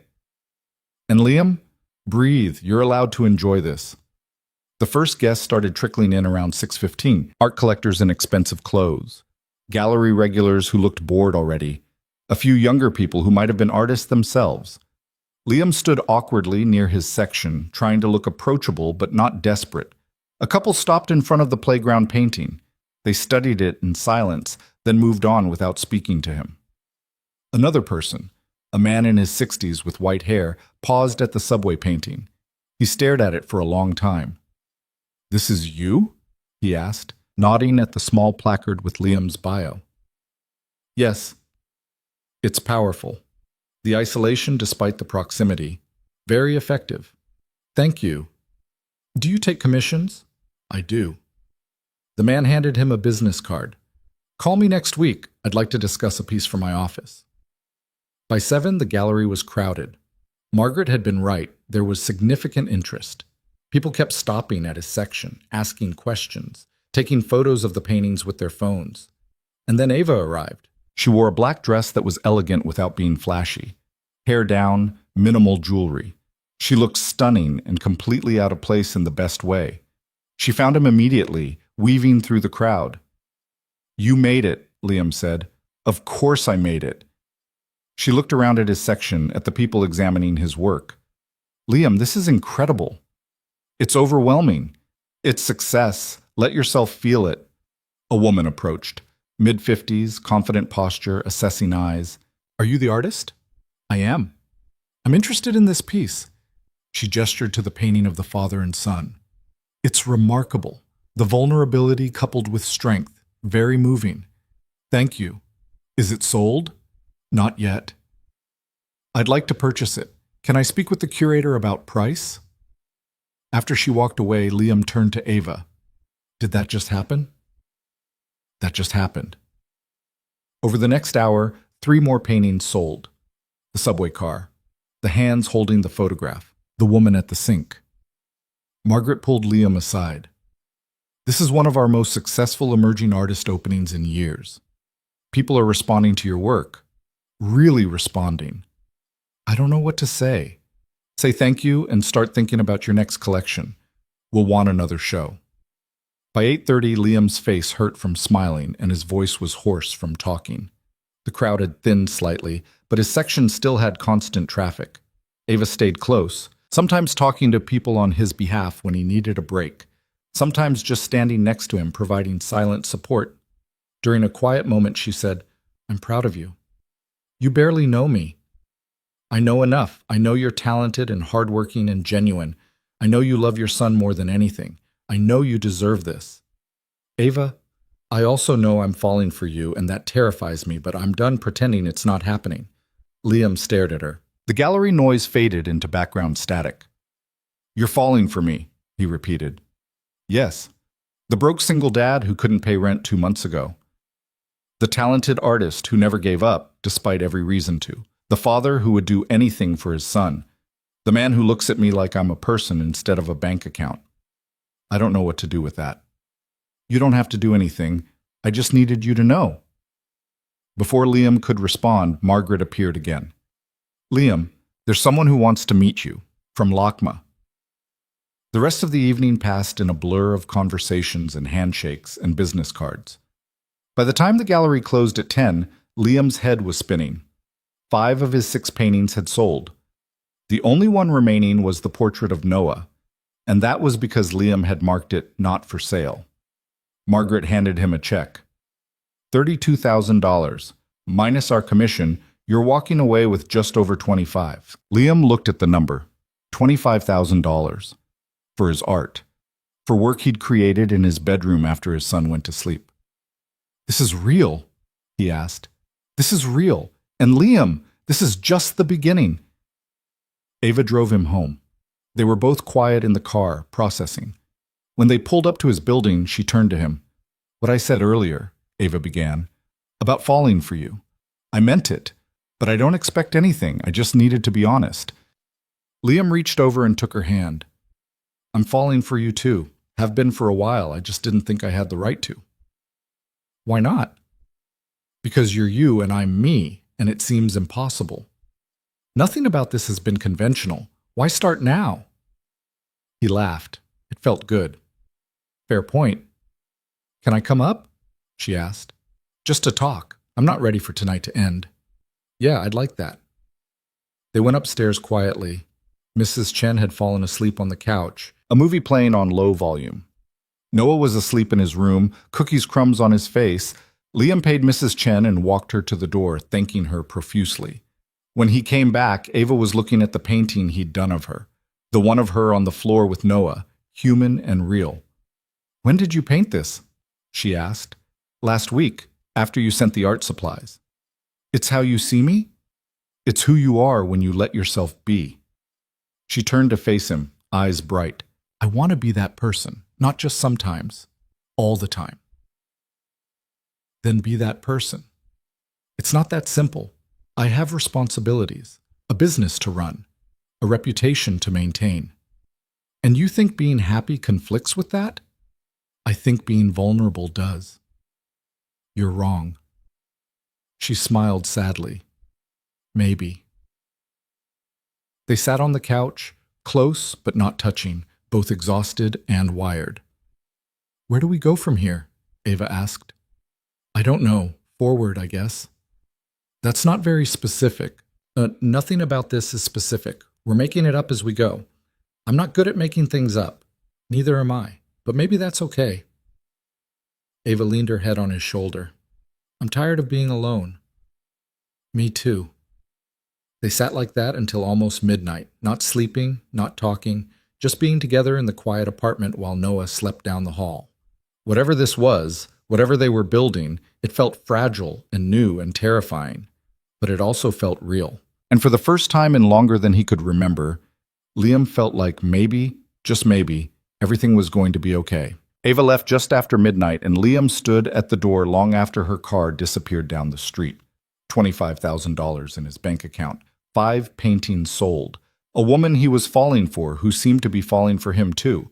A son sleeping peacefully in the next room with medication that was working. It felt like standing on solid ground for the first time in years. But the feeling didn't last. Sunday morning arrived with Noah running a fever. Liam woke to his son standing next to the bed, face flushed, eyes glassy. "Dad, I don't feel good." Liam pressed his hand to Noah's forehead. Hot. Too hot. "Okay, bud, let's get some medicine in you." He checked the thermometer. 102.3. High, but not dangerous. Probably just a virus. Kids got sick. It was normal, except Noah was on heart medication now, and nothing felt normal anymore. Liam called the after-hours nurse line, explained the situation. The fever, the medication, the heart condition. "Bring him in if it goes above 103, or if he seems lethargic," the nurse said. "Otherwise, Tylenol and fluids. Monitor closely." Liam spent the day doing exactly that, monitoring. Noah slept most of the morning, woke up cranky and clingy, refused to eat, drank juice in small sips. By evening, the fever broke. Noah perked up enough to watch cartoons and eat some crackers. Liam texted Ava, "Noah's sick, nothing serious, but I'm staying close today." Her response, "Do you need anything? I can bring soup." "We're okay. Just a bug. Let me know if that changes." Monday, Noah was better but still not himself. Liam kept him home from preschool, working on freelance projects while Noah colored quietly at the coffee table. The check from the gallery sat on the kitchen counter. Liam had deposited it Sunday morning, watching the balance in his account jump to a number he'd never seen before. $25,000. He could pay off every bill, could put money aside for Noah's medical expenses, could stop worrying about rent for the first time in over a year, could finally breathe. But something nagged at him. The money felt good, but it also felt fragile. One illness, one emergency, one unexpected expense, and it could disappear. Tuesday morning, Ava called. "How's Noah?" "Better, back to his normal chaos." "Good. Can we talk?" "In person?" "Yeah, when?" "I'm outside your building." Liam looked out the window. Her car was parked on the street below. He let her in. She looked different, less polished than usual. Jeans and a sweater, hair in a ponytail, no makeup. "Is everything okay?" he asked. "I need to tell you something, and I need you to listen before you respond." That sounded ominous. "Okay." They sat on the couch. Noah was at preschool, the apartment quiet. Ava took a breath. "I've been thinking about what I said Saturday night, about falling for you, about wanting to be different." "Ava, let me finish." She looked at her hands. "I meant it, all of it, but I've been lying to myself about why I'm doing all this." Liam's stomach dropped. "What do you mean?" "I told myself I was helping you because you're talented and deserving, and that's true. But it's not the whole truth." She met his eyes. "I'm helping you because it makes me feel needed, because being around you and Noah fills something that's been empty for a long time. And that's not fair to you. I don't understand. I'm using you, Liam. Not intentionally, but I am. You and Noah have become my escape from a life I don't particularly like. And that's not healthy for any of us. You're not using us. I am. And the worst part is I'm doing it while telling myself it's altruism. But real help doesn't come with strings attached. And my help has strings, even if I don't want to admit it." Liam felt like the ground was shifting under him again. "What strings?" "I need you to need me. That's the string. I'm terrified that if you become successful and independent, you won't want me around anymore." "That's not true." "Isn't it? Be honest. If I hadn't given you that break on rent, if I hadn't shown your work to Richard Tan, if I hadn't paid your medical bills, would you have any reason to keep me in your life?" The question landed hard because Liam didn't have an immediate answer. "I care about you," he said finally, "not because of what you've done for me, because of who you are. Do you know who I am, or do you know the version of me that shows up here and plays with your son and writes checks? I know you're the woman who sat on my floor building block towers, who admitted she's lonely, who looks at my paintings and sees something real. That's the version I want to be. But it's not the version I am most of the time. Most of the time, I'm the person who calculates ROI, before making decisions, who fires people without blinking, who sees relationships as transactions. Then change. I'm trying, but I can't change if my reason for changing is to keep you. That's just another transaction. Liam stood up, frustrated. So what are you saying? That this is over? That you're done helping? I'm saying I need to step back, not completely, but enough that you can stand on your own. Enough that I can figure out who I am when I'm not trying to fix someone else's life. I never asked you to fix my life. I know, but I did it anyway because it was easier than fixing my own. They stood in silence. Outside, a car honked. Someone's dog barked. Life continued while Liam's world rearranged itself. I'm still paying the medical bills, Ava said. That's not negotiable. Noah's health isn't part of this. Then what is? Us. Whatever we are. I think we need space to figure out if this is real or if it's just two lonely people clinging to each other. I know it's real. How? How do you know? Her voice was gentle but firm. We've known each other for 2 months. Most of that time I've been in a position of power over you. You couldn't say no to me even if you wanted to. I could have said no plenty of times. Could you? Really? She shook her head. I don't think either of us knows what this is yet, and I need to step back so we can find out without all the complicated layers. Liam wanted to argue, wanted to tell her she was wrong, that this was just fear talking, that they could work through it. But part of him, the part that had been wondering the same things late at night, knew she was right. How long? He asked. I don't know. A few weeks, maybe longer. However long it takes for both of us to be sure. And if I'm already sure, then you'll still be sure in a few weeks. She stood and walked to the door. Before leaving, she turned back. I care about you, Liam, more than I've cared about anyone in a long time. That's exactly why I need to do this, because I want this to be real, not just convenient. After she left, Liam sat on the couch, staring at nothing. She was right. He hated that she was right, but she was. He'd been so focused on surviving that he hadn't stopped to question what they were building, hadn't asked himself if his feelings for her were genuine or just gratitude wrapped in attraction.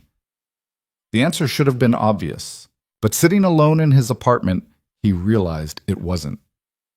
The next 3 weeks were the hardest Liam had experienced since Jennifer left, not because things were falling apart, because things were actually coming together and he had to figure out who he was in the middle of it. The money from the gallery gave him breathing room. He paid off every outstanding bill, put $5,000 aside for Noah's medical expenses.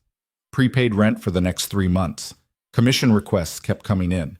3 more clients reached out, all willing to pay prices that would have seemed impossible a few months ago. He picked up 2 of them, pieces he actually wanted to create, not just paychecks. A landscape for a couple renovating their home. A portrait for a woman who'd lost her mother. Noah's health stabilized. The medication worked without major side effects. Dr. Morrison's follow-up showed improvement in his heart rhythm. Not perfect, but better. And Ava kept her word about stepping back.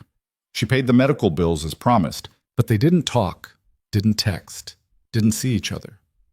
Liam told himself it was fine, that he was busy anyway, that he didn't need her, but Noah asked about her constantly.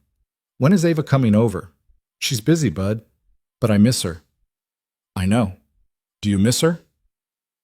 Liam didn't know how to answer that honestly without scaring his son. He threw himself into work, finished both commissions early, started sketching ideas for another gallery show Margaret had mentioned wanting to schedule for next spring. He took Noah to the park, to museums, to the beach. They had picnics and movie nights and lazy Sundays where they didn't leave the apartment.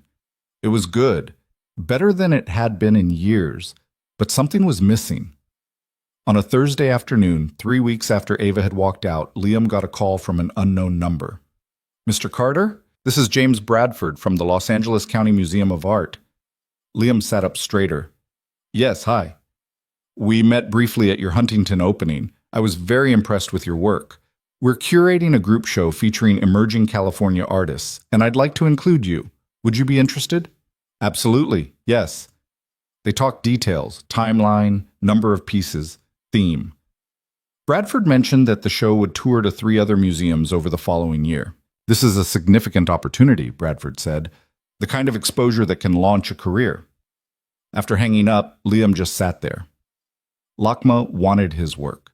His art, the paintings he created in his bedroom after his son went to sleep, were going to hang in one of the most prestigious museums in the country. The first person he wanted to tell was Ava. He pulled up her contact, started typing a text, then stopped. This was his achievement, his success. And while she'd helped him get here, she was right that he needed to own it himself. He called his mother instead. She lived in Arizona now, retired, remarried. They talked maybe once a month. "Mom, I have news." "What's wrong? Is Noah okay?" "Nothing's wrong. Everything's great, actually." He told her about the gallery show, the sales, the LACM opportunity. "Liam, that's wonderful. I'm so proud of you. I always knew you were talented." "Thanks, Mom." "And how are you managing with Noah's condition?" "We're figuring it out. The medication's working." "Good. And are you seeing anyone? Please tell me you're not still alone." "There's someone. Maybe. It's complicated." "It's always complicated." "She good to you?" "Very." "Then don't let complicated get in the way." After they hung up, Liam thought about that. Don't let complicated get in the way. But complicated was all he knew. That night, after Noah was asleep, Liam pulled out the painting he'd done of Ava, the one showing her human and real. He studied it, trying to understand what he felt. He missed her. That was obvious. But did he miss her specifically, or did he miss having someone who cared? Did he love her, or did he love the idea of not being alone? The questions circled without answers. Friday morning, Noah's preschool called. "Mr. Carter, Noah's fine, but he's asking to talk to you." Liam's heart jumped. "Put him on." "Dad?" "Hey, bud. What's wrong?" "Nothing's wrong. I made you something in art class, and I want to show you now." Liam exhaled in relief. "I'll see it when I pick you up, okay?" "But it's really good." "I bet it is." After hanging up, Liam realized he'd been holding his breath. Every phone call about Noah still triggered panic, probably would for a while. He picked Noah up at 3. His son burst out of the classroom holding a painting. "Look! I made us!" It was crude, the way 4-year-old art always was, but unmistakable. 2 stick figures, one big and one small. The big one had paint-streaked hands. The small one was holding the big one's hand, and next to them, slightly separate, was a third figure, smaller than the adult, taller than the child, with long dark hair. "Who's that?" Liam asked, though he knew. "Ava. She's part of our family now." "Bud, Ava's not—" "She is, though. She takes care of us. That's what family does." Liam didn't know how to argue with that logic. That night, he took a photo of Noah's painting and sent it to Ava. No message, just the image. Her response came 20 minutes later. "He has a good eye for composition." Liam smiled. "Wonder where he gets it." "How are you?" "Okay. Busy. Lakma wants to include me in a show." "Liam, that's incredible. Congratulations." "Thanks. How are you?" "Lonely." The honesty of it hit him in the chest. "Me too." "Does that mean we're doing this wrong?" she asked. "I don't know. Maybe we're doing it right and it just sucks." "Very possible." A pause. Then, "Can I see you?" "When? Now?" Liam looked at the time. Almost 8. Noah was in bed, but not asleep yet. "Tomorrow, lunch? There's a park near my place. I'll be there." "Noon?" "Okay." After they stopped texting, Liam sat with his phone for a long time. Tomorrow they'd talk, figure out what this was, whether it could work. He was terrified and hopeful in equal measure. No. Saturday arrived with clear skies and unseasonable cold. Liam dropped Noah at a birthday party for one of his preschool classmates, 2 hours of supervised chaos that would wear him out nicely, and headed to the park. Ava was already there, sitting on a bench near the playground. She wore jeans and a jacket, looking more like herself than the polished businesswoman he'd first met. He sat down next to her. "Hi," she said. "Hi." They sat in awkward silence for a moment. Two people who'd been intimate in every way except physical, now struggling to find words. "I've been thinking," Ava said finally, "about what I said." About needing space. Yeah? I was right that we needed it, but I was wrong about why. What do you mean? I thought the problem was that I was using you to fix my life. But the real problem was that I didn't think I deserved to be happy unless I was earning it somehow. Liam turned to look at her. My whole life has been transactional, Ava continued. Work hard, get rewards, provide value, receive value. I didn't know how to just be with someone without calculating what I owed or what they owed me. And now? Now I'm trying to learn. It's hard. I keep wanting to do things for you, pay for things, fix problems, make your life easier. Not because you need me to, but because that's the only way I know how to show I care. I understand that. Do you? Yeah. I've been doing the same thing in reverse, trying to figure out how to deserve you, like I need to achieve enough success or prove I'm worth your time. You don't need to prove anything. Neither do you. They sat with that for a moment. I love you, Ava said quietly, not because of what you've accomplished or what you might accomplish, not because you need me or don't need me. I love you because when I'm with you, I feel like the person I want to be, and I think that's what love is supposed to be. Liam's throat was tight. I love you too, and it scares the hell out of me because I don't know how to do this without messing it up. So we'll mess it up together and figure it out as we go. That simple? Nothing about this is simple, but maybe we're allowed to try anyway. Liam took her hand. Noah drew a picture of us. You're in it. He said you're part of the family. What did you say? I didn't know what to say, because I wanted it to be true, but I didn't know if I had the right to want that. Do you? Want it to be true? Yeah, I do. Ava leaned her head on his shoulder. They sat like that, watching a few kids play on the swings, the sun bright and cold. What happens now? She asked. I don't know. We figure it out. Take it slow, see where it goes. I'm not good at slow. Me neither, but maybe that's okay. They stayed at the park until Liam had to pick up Noah from the birthday party. Ava came with him. When Noah saw her, his face lit up. Ava, you came back! Hey kiddo, I heard there was a party. There was cake and a bounce house and everything.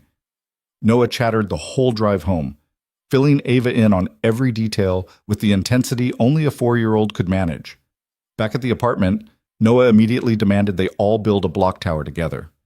So they did, the three of them on the living room floor, creating an increasingly precarious structure that eventually collapsed in a heap.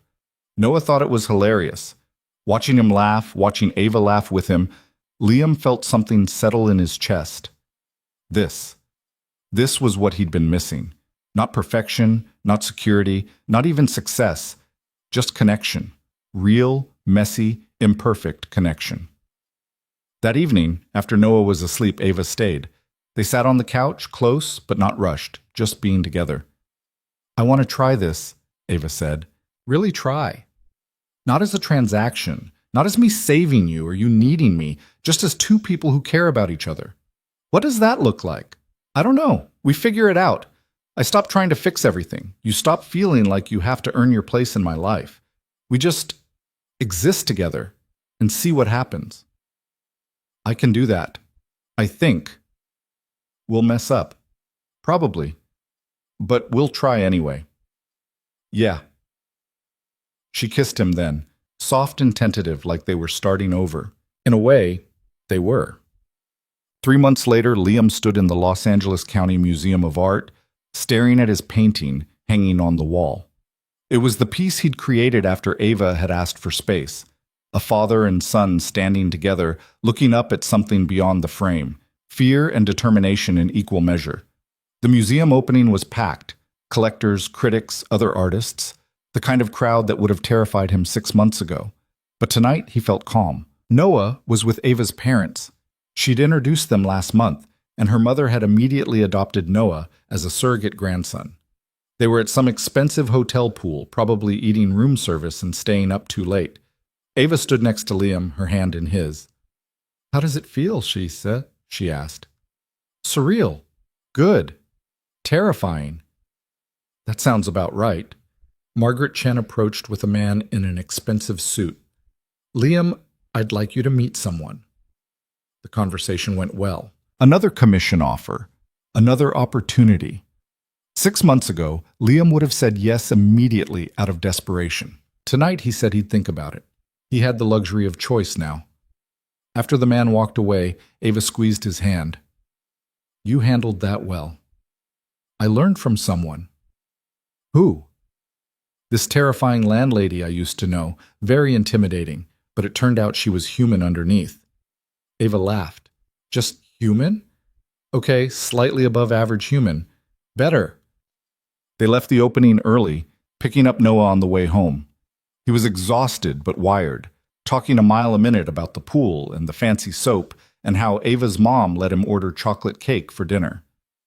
Back at the apartment, Liam's apartment still, though they'd talked about maybe finding a place together eventually, they put Noah to bed together. Ava read the story while Liam sat in the doorway watching. This had become their routine. Not every night, but often enough that it felt normal. After Noah was asleep, they sat on the balcony. It was a warm night, the city spread out below them. I've been thinking, Ava said. About? Selling the property management business. Liam turned to look at her. Really? Not all of it, but most of it. I'm tired of being a landlord. I want to do something different. Like what? I don't know yet. Maybe something with art. Maybe something completely different. But I want to build something new instead of just maintaining what my father built. That's a big change. I'm ready for big changes. Yeah? Yeah. She looked at him. Being with you has shown me what it's like to care about something beyond profit margins. I want more of that in my life. No pressure then. She laughed. You're not responsible for my life choices. But you did show me there were other choices to make. They sat in comfortable silence for a while. Can I tell you something? Liam asked. Always. 6 months ago, I thought my life was over. I couldn't pay rent. My son was sick. I was barely holding it together. And then you knocked on my door and everything changed. You changed it. I just gave you a chance. You gave me more than that. You gave me space to breathe, room to fail without losing everything. And that made all the difference. You would have figured it out without me. Maybe, but it would have been a lot harder and a lot lonelier. Ava leaned against him. I'm glad I knocked on your door. Me too. Even though I was a terrifying landlady, especially because of that. Inside, Noah called out in his sleep. Some dream about dinosaurs, probably. Liam waited to see if he'd settle. He did. This is good, Ava said quietly. This life. It's not what I imagined, but it's good. What did you imagine? Something colder, more successful maybe, more impressive from the outside, but emptier. And this? This is messy and complicated and sometimes scary, but it's real, and I'll take real over impressive any day. Liam kissed her temple. Me too. Later, after Ava had gone home, she still had her place in the hills, and they were taking it slow, building something sustainable instead of rushing. Liam stood in his bedroom looking at the paintings lined against the wall. His next show was scheduled for spring. Margaret wanted 10 pieces. He had ideas for 8. But he wasn't worried. The creativity was flowing now. Not from desperation, but from something deeper. From the desire to capture moments that mattered. Connection. Love. The messy reality of being human. He pulled out a fresh canvas and started sketching. A family. Not perfect. Not idealized. Just real. A father, a son, and a woman who'd become part of their story. Imperfect people building an imperfect life. And somehow, impossibly, making it work. Noah had been right all along. Ava was part of their family now. Not because she'd saved them or fixed their problems, but because she'd chosen to show up. To be present. To be real. And Liam had learned that asking for help wasn't weakness. That accepting support didn't diminish his worth. That love didn't require perfection, just presence and honesty and the willingness to try. As he worked on the painting, he thought about that Friday night when Ava had knocked on his door. How terrified he'd been. How certain he was that opening the door meant losing everything. He'd been right, in a way. Opening that door had cost him the isolation he'd built around himself, the walls he'd erected to keep from getting hurt. But it had given him something better. something real, a life he actually wanted to live, a family he'd built one imperfect moment at a time, and the understanding that sometimes the things that scare us most are the exact things we need to embrace. Liam painted until almost 2 in the morning, then cleaned his brushes and climbed into bed. Tomorrow, Noah had a follow-up cardiology appointment. Next week, Liam had a commission deadline. Next month, he and Ava were taking Noah to see her parents again. The future stretched ahead, full of uncertainty and possibility. But for the first time in years, Liam wasn't afraid of it.